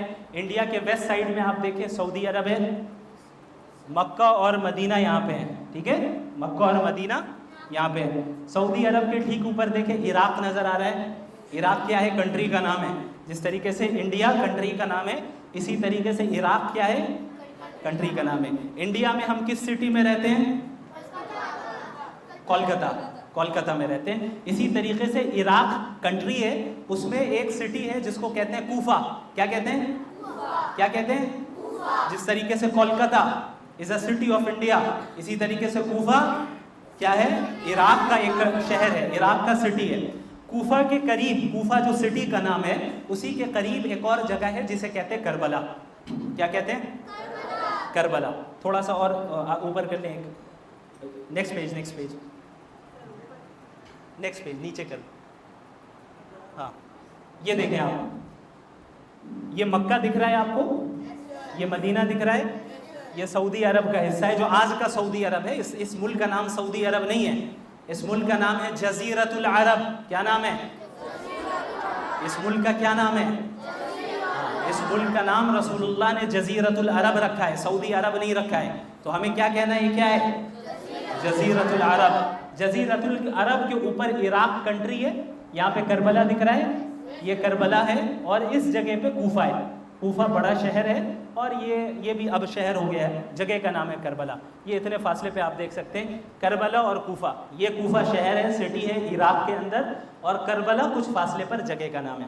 ٹھیک ہے، واپس چلے جائیں اوپر اسٹوری آف کربلا کے پاس. تو بس کربلا جیسا کہ میں نے بتایا کہ ایک جگہ کا نام ہے جس کا عراق سے تعلق ہے، اور اسی جگہ پر حضرت حسین رضی اللہ عنہ کو شہید کیا گیا. شہید کرنے کا کیا مطلب ہے؟ قتل کر دیا گیا. اور شہید وہ ہوتا ہے جو اللہ کا کام کرتے ہوئے، دین کا کام کرتے ہوئے کوئی دوسرا اسے مار ڈالے، اس کی جان لے لے. کوئی دوسرا رکاوٹ بن رہا ہو، اسے دین کا اچھا کام کرنے نہیں دے رہا ہے، اور اس کام کو کرتے ہوئے اگر اسے قتل کر دیا جائے تو وہ شہید کہلاتا ہے، مارٹر کہلاتا ہے. ٹھیک ہے، نیکسٹ پیج میں چلے جائیں. اچھا اب آ جائیے. تو اللہ کے رسول صلی اللہ علیہ وسلم کی جب وفات ہو گئی، ان کا انتقال ہو گیا، تو آپ کو اب پڑھا ہے آپ نے کہ ان کے بعد جو خلیفہ بنے وہ کون تھے؟ حضرت ابو بکر تھے. ان کے بعد جو خلیفہ بنے کون تھے؟ حضرت عمر تھے. ان کے بعد جو خلیفہ بنے کون تھے؟ حضرت عثمان تھے. ان کے بعد جو خلیفہ بنے کون تھے؟ ان کے بعد جو خلیفہ بنے کون تھے؟ حضرت حسن رضی اللہ عنہ. ان کے بعد جو بادشاہ بنے سب سے پہلے اسلام کے، وہ حضرت امیر معاویہ رضی اللہ عنہ. حضرت معاویہ رضی اللہ عنہ. یہ 6 حضرات ہیں جن 6 کا تعلق صحابہ کرام سے ہیں. یہ 6 کے 6 کون ہیں؟ کمپینینز ہیں رسول اللہ صلی اللہ علیہ وسلم کے صحابہ ہیں، اور سب حق پر تھے. یہ سب ٹروتھ پر تھے، فالس ہوڈ پر نہیں تھے. ان میں سے کوئی بھی، سب حق پر تھے، باطل پہ کوئی نہیں تھا. لیکن حضرت امیر معاویہ رضی اللہ عنہ کا جب انتقال ہو جاتا ہے تو اس کے بعد ایک لیڈر آ جاتا ہے مسلمانوں کا، ایک نیا کنگ بن جاتا ہے. اس نئے کنگ کا نام ہے یزید. کیا نام ہے؟ یہ صحابی نہیں تھا، یہ صحابہ کا دور حضرت معاویہ پر، یعنی جو صحابہ کے پاس حکومت رہی، لیڈرشپ رہی، وہ حضرت معاویہ رضی اللہ عنہ پر وہ ختم ہو گیا. اس کے بعد ایک ایسا آدمی لیڈر بن گیا جو کہ صحابی نہیں تھا. وہ اس کا کیا نام تھا؟ یزید. یہ شخص جو ہے اس طرح لیڈرشپ کو نبھا رہا تھا جس طریقے سے نبھانا نہیں چاہیے تھا. یعنی اللہ کے رسول صلی اللہ علیہ وسلم نے خلافت چلانے، حکومت چلانے اور مسلمانوں کے لیڈر کی جو خصوصیات بتائی تھی، اور جو بتایا تھا کہ آپ کو کس طریقے سے لیڈ کرنا ہے، قرآن کے مطابق کرنا ہے، حدیث کے مطابق کرنا ہے، سنت کے مطابق کرنا ہے، صحابہ کرام میں جو خلفائے راشدین ہیں ان کے طریقے پر آپ کو حکومت کرنی ہے. یہ شخص جو ہے اس نے اس راستے کو چھوڑ دیا، اور یہ محض اپنی پاور کی فکر کرتا تھا کہ کسی طریقے سے میرے پاس پاور باقی رہے، میرے خلاف کوئی بغاوت نہ کرے. تو جو کوئی بھی یزید کو بادشاہ ایکسیپٹ نہیں کرتا تھا، یہ اس پر زبردست جو ہے کارروائی کرتا تھا اور اس کو جو ہے سزائیں دلواتا تھا. تو یہ جو ہے اس طرح حکومت کرتا تھا جس طریقے سے اللہ کے نبی نے منع کیا تھا، لیکن پھر بھی ایسی حکومت کر رہا تھا.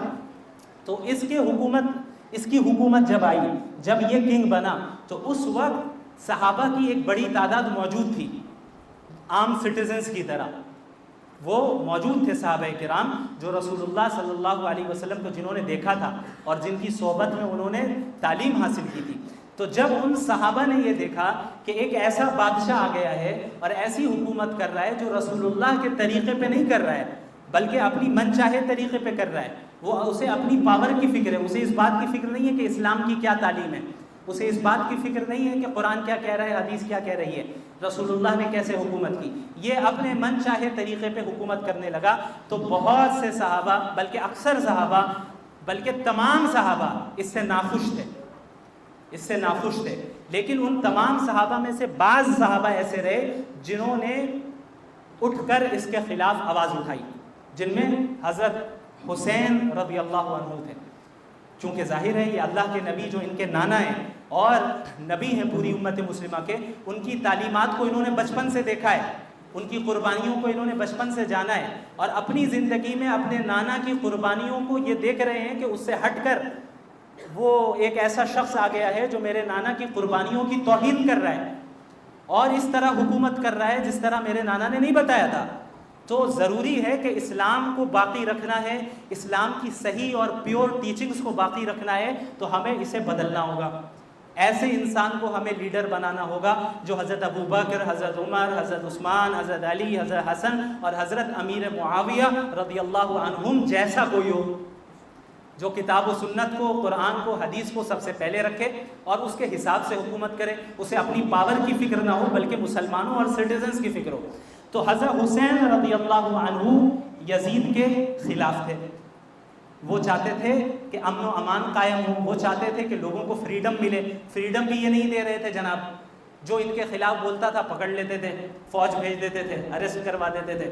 تو فریڈم آف اسپیچ اسلام نے دیا ہے ایک لمیٹڈ دائرے کے اندر، وہ بھی چھین رہا تھا یہ، اور جو ہے فریڈم آف ایکسپریشن چھین رہا تھا، کئی ساری چیزوں کو وہ چھین رہا تھا. تو حضرت حسین اسلام اور مسلمانوں کی فکر کرتے ہوئے ظلم کے خلاف اور ظالموں کے خلاف کھڑے ہوتے ہیں. Next page. تو اب کیا ہوتا ہے، جس طرح حضرت حسین یزید کی حکومت کو غلط جان رہے ہیں، تو صرف اکیلے تو نہیں تھے بلکہ کئی سارے سٹیزنز تھے جو خود پریشان تھے یزید سے اور اس کی حکومت سے، لیکن ڈر سے نہیں اٹھ رہے تھے کہ اگر ہم اٹھیں گے اور اگر ہم نے جو ہے اس کی مخالفت کی تو ہمیں جیل بھیج دیا جائے گا، ہمیں مارا جائے گا، ہمیں قتل کر دیا جائے گا. تو کیا ہوا، حضرت حسین کے پاس کوفہ سے، ابھی میں نے بتایا کہ عراق میں جو کوفہ کا شہر ہے وہاں کے لوگ بھی یزید کی حکومت سے بہت پریشان تھے. انہوں نے حضرت حسین کو لیٹرز بھیجے. اس ٹائم لیٹرز بھیجتے تھے، ای میل تو تھا نہیں، ورنہ ای میل ہوتی تو آسانی ہو جاتی، لیکن حضرت حسین کو کیا کرتے تھے، لیٹرز بھیجتے. کئی سارے لیٹرز حضرت حسین کے پاس آئے. اس میں کیا لکھا تھا، اس میں یہ لکھا تھا کہ کوفہ کے مسلمان حضرت حسین آپ کے ساتھ ہیں، آپ آئیں، ہم آپ کو لیڈر بنائیں گے اور یزید کو ہم لیڈر تسلیم نہیں کریں گے.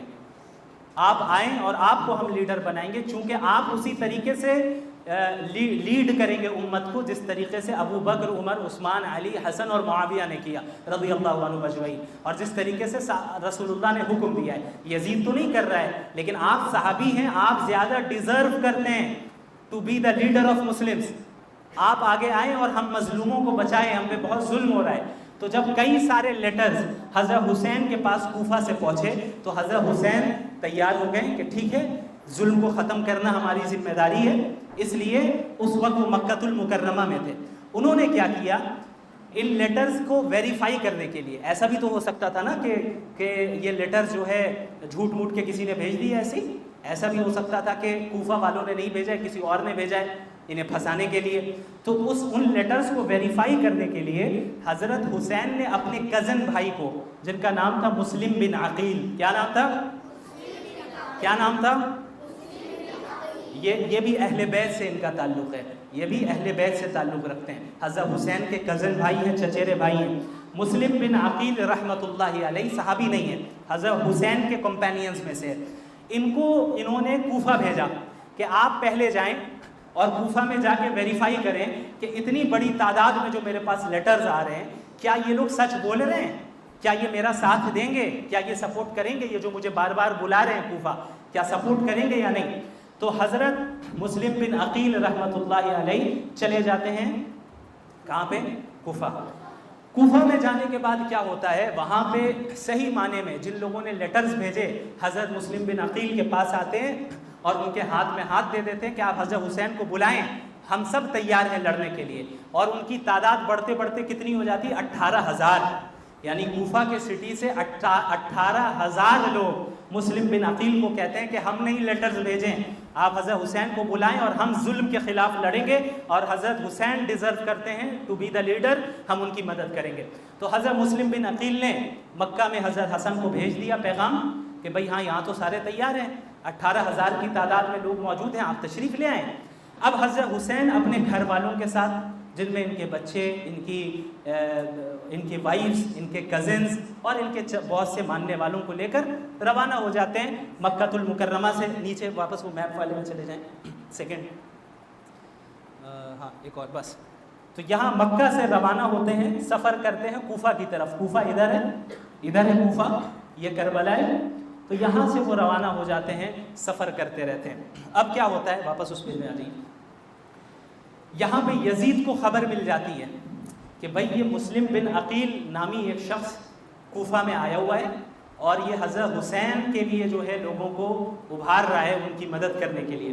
تو کوفہ کا جو اس وقت حاکم تھا، گورنر، ہر علاقے کا، اسٹیٹ کا گورنر ہوتا ہے، تو کوفہ کا جو گورنر تھا وہ جو ہے سیدھا سادہ آدمی تھا۔ وہ مسلم بن عقیل کو تھوڑی بہت مدد کر دے رہا تھا، وہ بھی چاہتا تھا کہ یہ ظالم بادشاہ یزید ختم ہو، اس کی حکومت۔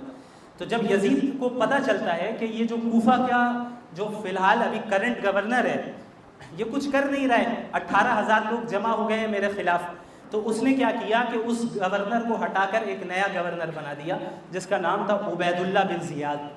عبید اللہ بن زیاد یہ بہت ہی نالائق شخص تھا، اسی نے حضرت حسین کو قتل کروایا۔ یہ بن جاتا ہے کوفہ کا نیا گورنر، اور جب یہ بن جاتا ہے تو یزید کو خوش کرنے کے لیے اس نے کیا کیا کہ ان کے مسلمانوں کے ماننے والوں پر کریک ڈاؤن شروع کر دیا۔ فوج کو لے کر پہنچتا، بھیڑ پر حملہ کرتا، اریسٹ کرنا شروع کرتا اور لوگوں کو قتل کرنا شروع کرتا۔ اب کوفہ والوں نے کیا کیا، آہستہ آہستہ سب حضرت مسلم بن عقیل کو چھوڑتے رہے۔ جہاں 18,000 تعداد تھی، کم ہو کر صرف 500 ہو گئے، صرف 500۔ کیوں؟ ان کے اندر دنیا کی محبت آ گئی تھی، موت کا ڈر آ گیا تھا، وہ حکومت سے ڈر رہے تھے اور دنیا کی محبت کی مرنا پسند نہیں تھا، تکلیف پسند نہیں تھا۔ تو اس وجہ سے کیا کیا انہوں نے، مسلم بن عقیل کو چھوڑنا شروع کیا۔ یہ آواز لگا رہے ہیں کہ بھائی یہ کیا کر رہے ہو، حضرت حسین راستے میں اور تم چھوڑ کر جا رہے ہو۔ کم ہوتے ہوتے 500 ہو گئے، پھر 500 پر اس طرح کی ظلم و زیادتی ہوئی کہ کم ہوتے ہوتے ان کے ساتھ صرف 30 رہ گئے۔ کتنے رہ گئے؟ 30۔ پھر ان پر اتنی ظلم و زیادتی ہوئی کہ یہ تنہا رہ گئے، اکیلے، اور کوفہ کی گلیوں میں یہ اکیلے گھومتے رہے، آواز لگاتے رہے، اللہ کا واسطہ دیتے رہے کہ کیا کر رہے ہو، رسول اللہ کی محنتوں کی اور ان کی قربانیوں کی تو لاج رکھو، نواسے رسول راستے میں وہ آ رہے ہیں تاکہ رسول اللہ کے نہج پر حکومت قائم ہو، لیکن ان کی کسی نے نہیں سنی۔ تو کوفیوں نے، جنہوں نے لیٹرز بھیجے تھے، ان سب نے دھوکہ دے دیا، حالانکہ بہت وعدہ کیا تھا کہ ہم کبھی نہیں چھوڑیں گے، چاہے قتل کر دیا جائے، کچھ بھی کر دیا جائے۔ تو حضرت حسین کے اصل قاتل اگر کوئی ہیں تو یہی کوفہ والے ہیں، جنہوں نے ان کے ساتھ دغا بازی کی، غداری کی، اور اس سے پہلے حضرت علی کے ساتھ بھی انہوں نے غداری کی تھی۔ تو بہرحال حضرت مسلم بن عقیل کو اس عبید اللہ بن زیاد جو نالائق گورنر تھا اریسٹ کر لیا۔ اریسٹ کر کے حضرت مسلم بن عقیل ایسے تھے، کبھی بھی باطل کے سامنے جھکتے نہیں تھے۔ انہوں نے جو ہے مقابلہ کیا اکیلے، پوری فوج نے ان کو گھیر لیا ایک گھر کے باہر۔ یہ گھر کے اندر پہلے انہوں نے اپنے آپ کو بند رکھا، چونکہ کوئی اور تھا ہی نہیں ساتھ میں ان کے۔ ان لوگوں نے کیا کیا کہ گھر میں آگ لگا دی تاکہ آگ کی وجہ سے دم گھٹے اور یہ باہر آئے۔ پھر ایسا ہی ہوا، حضرت مسلم بن عقیل گھر کے باہر آتے ہیں تلوار کو ہاتھ میں لے کر اور ان کا مقابلہ کرتے ہیں، لیکن بہرحال ظاہر ہے پوری فوج تھی، اکیلے تھے، کیسے لڑتے، تو ان سے تلوار بھی چھین لی گئی۔ پھر انہیں جو ہے پورے کوفہ میں ذلیل کر کے گھمایا گیا، یہاں تک کہ جو کوفہ کا گورنر ہے عبید اللہ بن زیاد، اس کے محل میں لایا گیا حضرت مسلم بن عقیل کو، اور انہیں سزا دی گئی کہ انہیں محل کی چھت پر چڑھایا جائے۔ محل کی چھت پر چڑھا کر ان کی گردن کو الگ کر دیا گیا اور ان کے سر کو اور ان کی باڈی کو محل کے اوپر سے پھینک دیا گیا۔ یہ کون ہے؟ اہل بیت میں سے ہے، جن کے متعلق اللہ نے فرمایا تھا، اللہ کے رسول نے، اذکرکم فی اہل بیتی، میں اپنے اہل بیت کے لیے نصیحت کر کے جا رہا ہوں۔ لیکن اس عبید اللہ بن زیاد جو نام کا مسلمان تھا، لیکن رسول اللہ کے دین کی اسے پرواہ نہیں تھی، اسے یزید کو خوش کرنا تھا، وقت کی گورنمنٹ کو خوش کرنا تھا۔ اس نے کیا کیا؟ مسلم بن عقیل کو شہید کر دیا۔ شہید ہونے سے پہلے مسلم بن عقیل نے حضرت حسین کو پیغام بھیج دیا کہ آپ واپس چلے جائیں، آپ یہاں نہ آئیں، یہاں آپ کو بھی شہید کر دیا جائے گا۔ Next page. ہاں نیچے چلے جائیں. اچھا ایک منٹ اوپر تھوڑا سا. میں نے بتایا کہ حضرت حسین تو آدھے راستے تک پہنچ چکے تھے. ان کے پاس آدھے راستے میں یہ خبر پہنچ رہی ہے کہ مسلم بن عقیل کو تو شہید کر دیا گیا, لیکن انہیں ڈاؤٹ ہوا کہ بھائی 18,000 لوگوں نے لیٹرز بھیجے اور مسلم بن عقیل نے تو ابھی تھوڑے دن پہلے ہی پیغام بھیجا کہ آپ آ جائیے. اب آپ آ کے اچانک بتا رہے ہیں کہ سب کچھ بدل گیا, تو انہیں تھوڑا ڈاؤٹ ہوا کہ کیا یہ خبر صحیح ہے. تو مسلم بن عقیل کے بیٹے بھی کئی سارے تھے جو کہ حضرت حسین کے قافلے میں تھے, ان کے ساتھ تھے.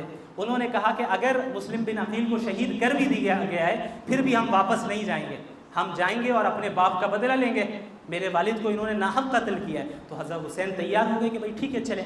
یہاں تک کہ آگے آ کے کربلا تک پہنچ گئے. اب کربلا انہیں پہنچنا تھا کوفہ, کربلا تک پہنچ گئے. اب کربلا میں عبید اللہ بن زیاد کی جو فوج تھی, جو گورنر تھا یہاں کا عبید اللہ بن زیاد, اس نے اپنی فوج کو بھیجا اور کربلا کے میدان کو انہوں نے چاروں طرف سے گھیر لیا. اور حضرت حسین رضی اللہ عنہ اور ان کے اہل بیت اور بعض ماننے والے جن کی تعداد صرف 72 تھی, کتنی تھی, یا 60 to 72 کے درمیان, مختلف نریشنز کے حساب سے آپ 72 رکھیں, زیادہ یہ فیمس قول ہے. تو 72 لوگ تھے ان کے پاس. اب چاروں طرف سے انہیں گھیر دیا گیا اور یہاں پہنچ کر یقین ہو گیا کہ وہ 18,000 جو ہمارے ساتھ تھے سب نے دھوکہ دیا ہے, اور مسلم بن عقیل جو ان کے بہت چہیتے بھائی تھے, کزن تھے حضرت حسین کے, انہیں شہید کر دیا گیا ہے, قتل کر دیا گیا. اب آگے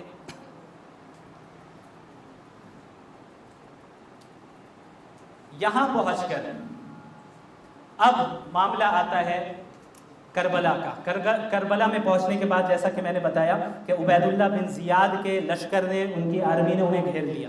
اب حضرت حسین نے بطور اسٹریٹجی کے 3 آپشنز ان کے سامنے رکھے. وہ بھی سمجھ گئے اب تو نہیں جیت سکتا میں, میری تعداد صرف 72 ہے, 72 ہے, اور یہ لاکھوں کی تعداد میں ان کی فوج ہے. تو اس وقت ٹکرانا اور اس وقت قتال کرنا شاید یہ حکمت کے خلاف ہو, اسٹریٹجی کے خلاف ہو. تو حضرت حسین نے یزید کی فوج کو اور عبید اللہ بن زیاد کی فوج کو 3 آپشنز دیے. کتنے آپشنز دیے؟ 3 آپشنز دیے. سب سے پہلا آپشن یہ تھا کہ چلو ٹھیک ہے مجھے مکہ واپس جانے دو, میں مکہ سے آیا تھا میں واپس چلا جا رہا ہوں. پہلا آپشن کیا ہے؟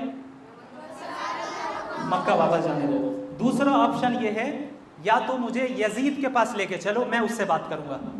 یعنی کوفہ میں تو عبید اللہ بن زیاد گورنر تھا نا, یزید تو دوسرے بہت دور علاقے میں وہ بیٹھا تھا بادشاہ اپنے تخت پر. تو کوفہ کے گورنر عبید اللہ بن زیاد کو حضرت حسین نے کہا کہ دیکھو اصل معاملہ میرا اور یزید کا ہے, تو مجھے یزید کے پاس لے چلو, ہم وہاں جا کے اس سے بات کریں گے, جو کرنا ہے یہ کرو. دوسرا آپشن. تیسرا آپشن یہ ہے یا یہ کہ مجھے تم اسلام کے مسلمانوں اسلامی کنٹریز کے سرحد پہ بارڈرز پہ بھیج دو, وہاں جا کے میں کفار کے ساتھ نان مسلمس کے ساتھ جو ہم سے جہاد کر رہے ہیں ہم بھی ان سے جہاد کریں گے اور وہیں پہ پوری زندگی گزار دیں گے. 3 آپشنز دیے. کون کون سے ریپیٹ کیجئے. سب سے پہلا آپشن مکہ بھیجنا, پیچھے دوسرا آپشن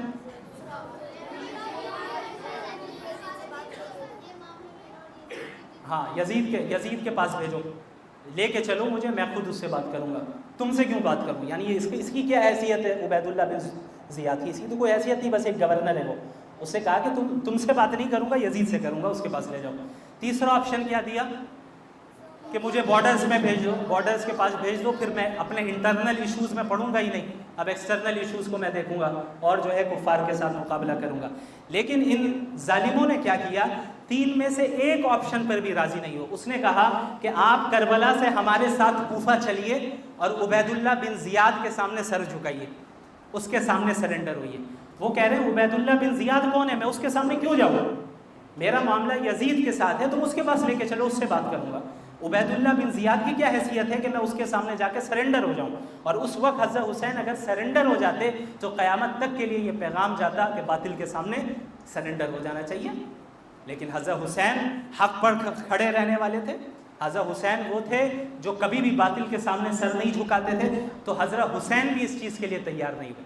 انہوں نے کہا کہ یہ 3 آپشنز ہیں, ان میں سے کوئی ایک ایکسیپٹیبل ہے تو کرو, میں کبھی بھی عبید اللہ بن زیاد کے سامنے نہیں جھکوں گا.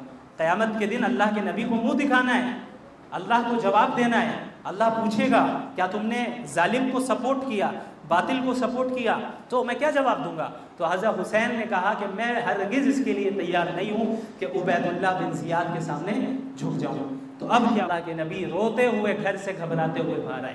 تو اس طریقے سے حضرت حسین اور ان کے ساتھ جو 72 افراد تھے ان میں سے ایک بڑی تعداد کو ان لوگوں نے قتل کر دیا، اور سب کا تعلق اہل البیت سے یا حضرت حسین کے ماننے والوں میں سے تھا۔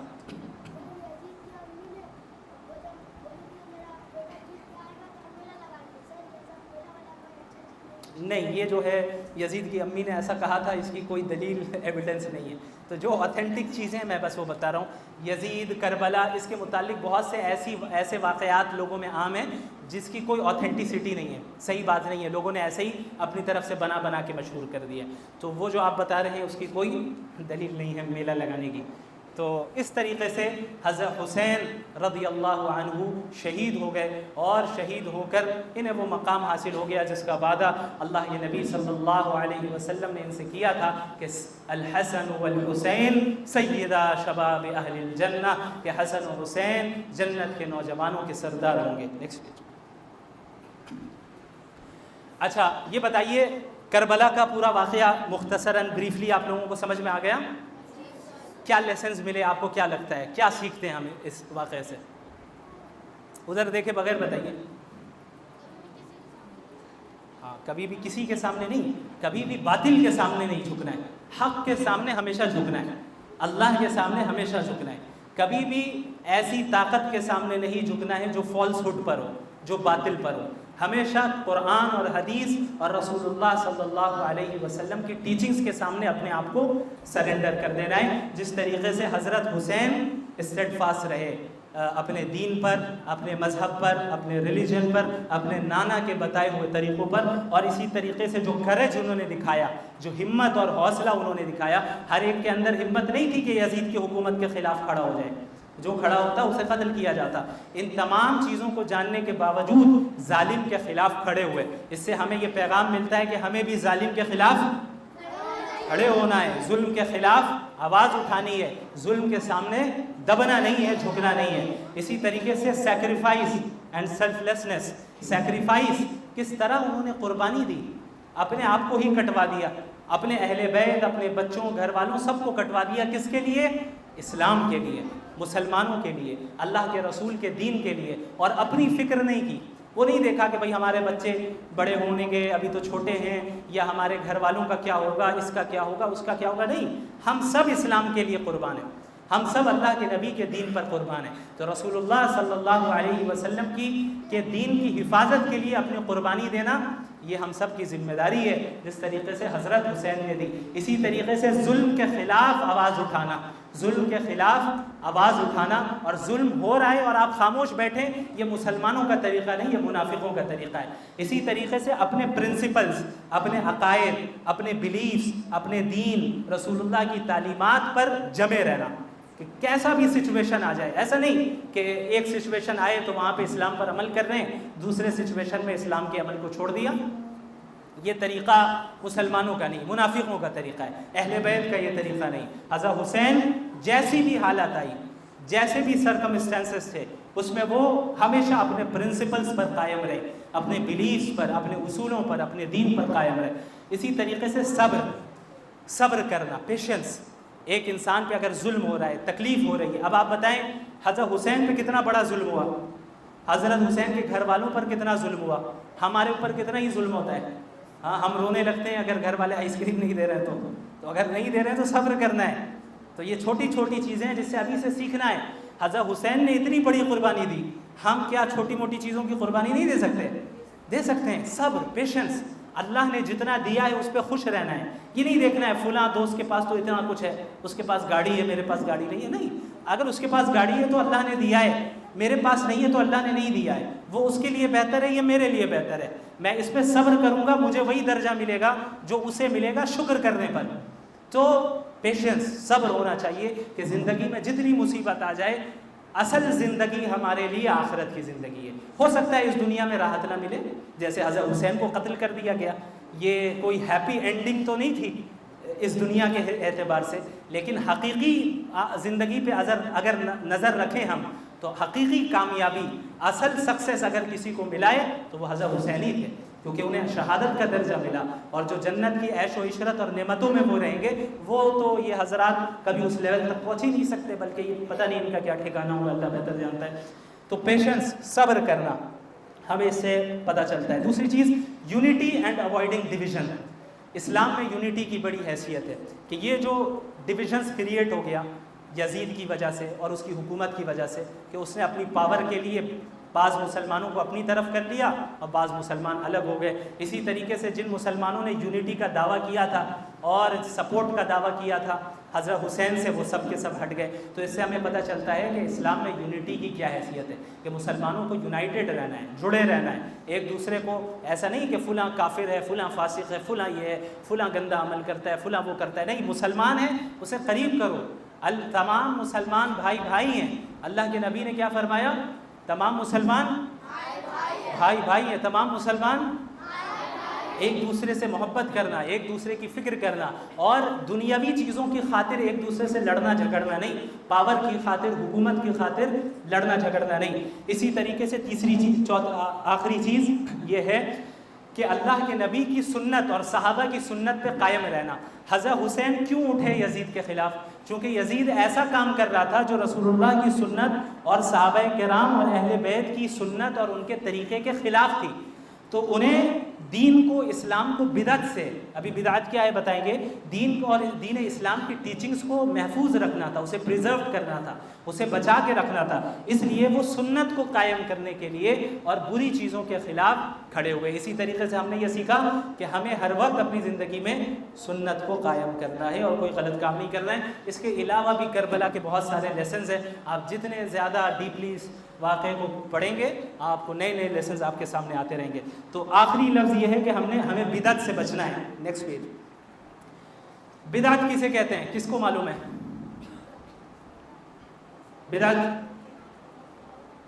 بدعت کہتے ہیں انوویشن کو، یعنی پروفٹ محمد صلی اللہ علیہ وسلم نے اور صحابہ کرام نے اور اللہ نے جن کاموں کو کرنے کا حکم نہیں دیا ہے، ایک انسان بعد میں آ کر ایک نیا کام شروع کر دے اور اسے اسلام کا حصہ بنا دے، یہ کیا ہے؟ بدعت ہے۔ کیا ہے؟ بدعت ہے۔ یعنی بدعت اس چیز کو کہتے ہیں جس کو کرنے کا حکم اللہ اور اس کے رسول نے نہیں دیا، صحابہ نے بھی نہیں کیا، لیکن بعد کے لوگ اس چیز کو دین بنا کر کر رہے ہیں، ثواب سمجھ کے کر رہے ہیں یا دین کا حصہ بنا دیا۔ وہ کیا ہے؟ کیا کہتے ہیں؟ بدعت۔ کیا کہتے ہیں؟ بدعت، ٹھیک ہے۔ اور اللہ کے نبی نے فرمایا کل بدعت ضلالہ، ہر بدعت گمراہی ہے، وکل ضلالۃ فی النار، اور ہر گمراہی جہنم میں لے جائے گی۔ ہر بدعت کیا ہے؟ گمراہی ہے۔ ہر گمراہی کہاں لے جائے گی؟ تو بدعت اچھی چیز ہے یا بری چیز ہے؟ بری چیز ہے۔ بدعت یہ ہے کہ دین میں ہم کوئی ایسا نیا کام کرنے لگ جائے جو کہ دین کا حصہ نہیں ہے، دین میں ہم کوئی ایسا کام کرنے لگ جائیں، ایسی چیز ایجاد کر دیں جو دین کا حصہ نہیں ہے، اسے بدعت کہتے ہیں۔ آگے چلیے۔ اچھا، اب آپ یہ دیکھتے ہیں کہ بعض لوگ ایسے ہیں ہمارے معاشرے میں جو حضرت حسین سے محبت کا دعویٰ کرتے ہیں، کلیم کرتے ہیں کہ وی لو حضرت حسین، لیکن حضرت حسین کیوں اٹھے تھے جنگ کرنے کے لیے؟ چونکہ بدعت کو ختم کرنا تھا اور سنت کو نافذ کرنا تھا، سنت کو نافذ کرنا تھا اور بدعت کو ختم کرنا تھا۔ لیکن انفارچونیٹلی یہ لوگ بعض ایسے ہیں جو حضرت حسین سے محبت کا دعویٰ کرتے ہیں، کلیم کرتے ہیں، لیکن خود بدعت میں انوالوڈ ہیں۔ آپ نے محرم میں کئی لوگوں کو ماتم کرتے ہوئے دیکھا ہوگا، دیکھا ہے؟ ماتم حلال ہے یا حرام ہے؟ حرام ہے، ناجائز ہے، حالانکہ وہ ماتم کر رہے ہوتے ہیں یہ کہہ کے کہ بھائی حضرت حسین کو آج شہید کیا گیا تو ہم غم منا رہے ہیں، ہم اپنے آپ کو مار رہے ہیں، پیٹ رہے ہیں۔ لیکن کیا صحابہ نے یہ کیا تھا؟ کیا کسی کے انتقال پہ رسول اللہ نے ماتم کرنے کا حکم دیا؟ کیا اللہ نے کسی کے انتقال پر ماتم کرنے کا حکم دیا؟ کیا صحابہ کرام نے کسی کے، حضرت حسین کے انتقال کے بعد دیگر صحابہ نے ماتم کیا؟ نہیں کیا۔ اس کا مطلب یہ ہو رہا ہے کہ جو بعد کے لوگ ماتم کر رہے ہیں اور اسے دین سمجھ کر اور اچھا کام سمجھ کے کر رہے ہیں، یہ ایک کیا ہے؟ بدعت ہے۔ کیا ہے؟ بدعت ہے، جس کے متعلق رسول اللہ نے فرمایا ہے کہ ہر بدعت گمراہی ہے اور ہر گمراہی جہنم میں لے جائے گی۔ اور ماتم کے تعلق تو صاف صاف اللہ کے نبی نے بیان کیا ہے حدیث ہے بخاری کی کہ جو بھی اپنے گالوں کو، اپنے چہرے کو مارے، اپنے جسم کو تکلیف پہنچائے، اپنے کپڑے کو پھاڑے، اور جو زمانے جاہلیت میں جس طریقے سے نوحہ خوانی کرتے، چیختے چلاتے، اپنے آپ کو مارتے، جو بھی ایسا کر رہا ہے وہ ہم مسلمانوں میں سے نہیں ہے. یعنی وہ ایسا کام کر رہا ہے جو مسلمانوں کا کام نہیں ہے. اب چاہے وہ جتنا دعویٰ کرے کہ ہم حضرت حسین کو ماننے والے، حضرت علی کو ماننے والے، نہیں. حضرت علی اور حضرت حسین کو ماننے کا مطلب یہ نہیں ہے کہ آپ دین میں بدعت اور انوویشنز کو بنا لیں، بلکہ اس کا مطلب یہ ہے کہ آپ اپنی لائف اسٹائل کو ویسا کر لیں جس طریقے سے حضرت حسین کی تھی، جس طریقے سے حضرت علی کی تھی. تو حضرت علی اور حضرت حسین کی تعلیمات میں سے ماتم نہیں ہے. اسی طریقے سے آپ محرم میں دیکھتے ہیں جھنڈے لے جاتے ہیں لوگ، دیکھا ہے؟ کتوں نے دیکھا ہے؟ جلوس نکالتے ہیں، تعزیہ نکالتے ہیں، دیکھا ہے؟ الگ الگ ماڈلز بنا کر، اسٹرکچرز بنا کر لے جاتے ہیں، دیکھا ہے؟ یہ سب بدعت ہے، یہ سب انوویشن ہے. چونکہ یہ چیزیں دین کا حصہ نہیں ہیں، نہ اللہ نے اس کا حکم دیا، نہ رسول اللہ نے اس کا حکم دیا، نہ صحابہ نے ایسا کیا. اس وجہ سے ان چیزوں کو دیکھنا بھی جائز نہیں ہے ہمارے لیے. تو آپ کے علاقے سے، محلے سے اگر ماتم کرنے والے گزر رہے ہوں، جلوس نکل رہا ہو، تو آپ کو کھڑے ہو کے دیکھنا نہیں ہے. کیوں؟ چونکہ یہ گناہ کا کام ہے، بدعت کا کام ہے، اور گناہ کے کاموں میں ہمیں سپورٹ نہیں کرنا ہے. محرم میں کیا کرنا ہے وہ ہم نے پہلے پڑھ لیا، روزہ رکھنا ہے کثرت سے، بس. اس کے علاوہ کوئی الگ عمل رسول اللہ سے ثابت نہیں ہے. ماتم کرنا، جلوس نکالنا، جھنڈے لے کر جانا، ڈھول بجانا، جو کہ بالکل حرام ہے، جائز نہیں ہے. Last page.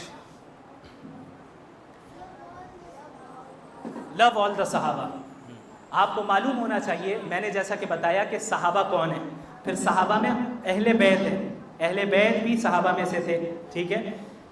جس طریقے سے ہم اہل البیت سے محبت کرتے ہیں اسی طریقے سے تمام صحابہ سے محبت کرتے ہیں.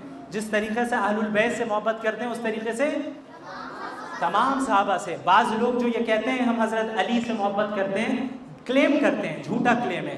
وہ کلیم کرتے ہیں لیکن بعض صحابہ کو وہ گالیاں دیتے ہیں. جیسے حضرت ابو بکر کو برا بھلا کہتے ہیں، حضرت عمر بن خطاب جو خلیفہ راشد تھے انہیں برا بھلا کہتے ہیں، حضرت عثمان کو، حضرت عائشہ کو، حضرت امیر معاویہ رضی اللہ عنہم اجمعین کو برا بھلا کہتے ہیں. تو کیا وہ مسلمان صحیح معنی میں اسلام پر عمل کرنے والے ہیں؟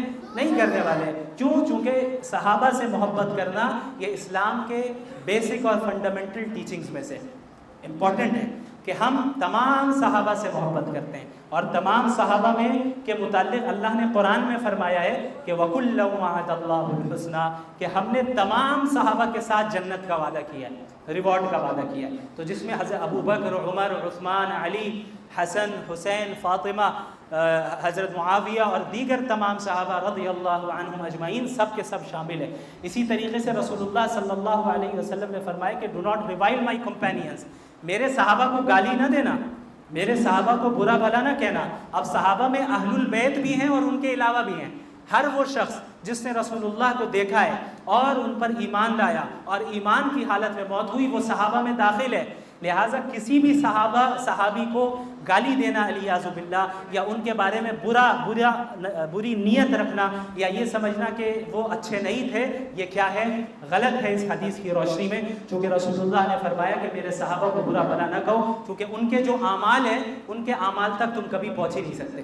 ان کی اتنی قربانیاں ہے کہ وہ تم احد پہاڑ کے برابر بھی صدقہ کر دو تب بھی ان کے مقام تک نہیں پہنچ سکتے.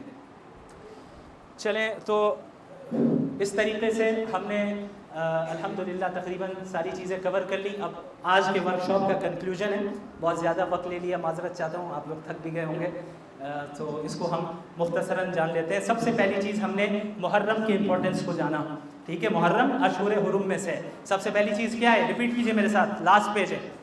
سب سے پہلی چیز محرم، امپورٹنس آف محرم، یہ سیکریڈ منتھس میں سے ہے. اور دوسری چیز fasting on the day of Ashura. Ashura کے دن ہمیں روزہ رکھنا ہے. عاشورہ کے دن روزہ رکھنے سے کیا ہوگا؟ پچھلے ایک سال کے گناہ معاف ہو جائیں گے. اور یہی ہے محرم میں کرنے کا کام. آپ محرم میں عاشورہ کے دن بھی روزے رکھیں اور دوسرے دن بھی روزہ رکھیں اور اللہ سے عبادت کریں اللہ کی. تیسری چیز ورچیوز آف اہل البیت. اہل البیت کون ہے ہم نے یہ جانا. سب سمجھ گئے اہل البیت کون ہے؟ اور سب سمجھ گئے کہ ان کی امپورٹنس کیا ہے اسلام میں؟ ٹھیک ہے. اور چوتھی چیز اسٹوری آف کربلا، کربلا کا پورا واقعہ کیا ہے جو آپ لوگوں کو معلوم نہیں تھا، اب معلوم چل گیا؟ اب بتائیے، ہاتھ اٹھائیے کتنے کو معلوم ہے کہ کربلا کیا ہے؟ نہیں معلوم؟ ابھی بھی کبھی لوگ ہاتھ اٹھا رہے ہیں. آپ کو نہیں پتا چلا اسٹوری آف کربلا کیا ہے؟ ہاں الحمدللہ. حضرت حسین کو کس طریقے سے قتل کیا گیا کربلا میں، سب کو پتا چل گیا؟ الحمدللہ. اور اس سے کیا لیسنز ہمیں ملتے ہیں یہ بھی پتا چل گیا. ان میں سب سے اور پانچویں چیز ہم نے کیا سیکھا آج کہ بدعت سے بچنا ہے. کربلا کا مطلب یہ نہیں ہے کہ ہم ماتم کرنے لگ جائیں. اسلام میں ہم صرف 2 دن کو مناتے ہیں. لوگ کہتے ہیں ہم محرم مناتے ہیں. محرم کوئی منانے والی چیز نہیں ہے. منانا، سیلیبریٹ کرنا یا اس چیز کو منانا، اس کا تعلق صرف 2 دن سے ہے. وہ عید الفطر اور عید الاضحیٰ. کون سی 2 عیدیں؟ بس مسلمان مناتے ہیں اگر کسی چیز کو تو ان 2 چیزوں کو، باقی چیزوں کو منایا نہیں جاتا ہے. ہاں محرم میں ہم ان واقعات کا ذکر کرتے ہیں تاکہ ہمیں لیسنس ملے اور وہ چیزیں وہ ہو. تو بدعت سے، ماتم، جھنڈے، جلوس اور اس طرح کی جتنی چیزیں اور جتنی بدعتیں سب سے بچنا ہے. چھٹی چیز ہم نے کیا سیکھی؟ نیکسٹ پہ چل جائیے. ہاں، تمام صحابہ کرام سے ہم محبت کرتے ہیں. تمام صحابہ کرام سے ہم ایکولی محبت کرتے ہیں، جن میں اہل البیت بھی شامل ہیں اور تمام صحابہ بھی. آخری بات، صحابہ کرام میں بھی الگ الگ اسٹیٹس ہے. الگ الگ کیا ہے؟ اسٹیٹس ہے. بعض سے بڑھ کر ان کی حیثیت ہے، زیادہ فضیلت ہے. تو تمام صحابہ میں سب سے افضل کون ہے؟ سب سے ہائیسٹ رینک حضرت ابوبکر رضی اللہ عنہ. Second highest rank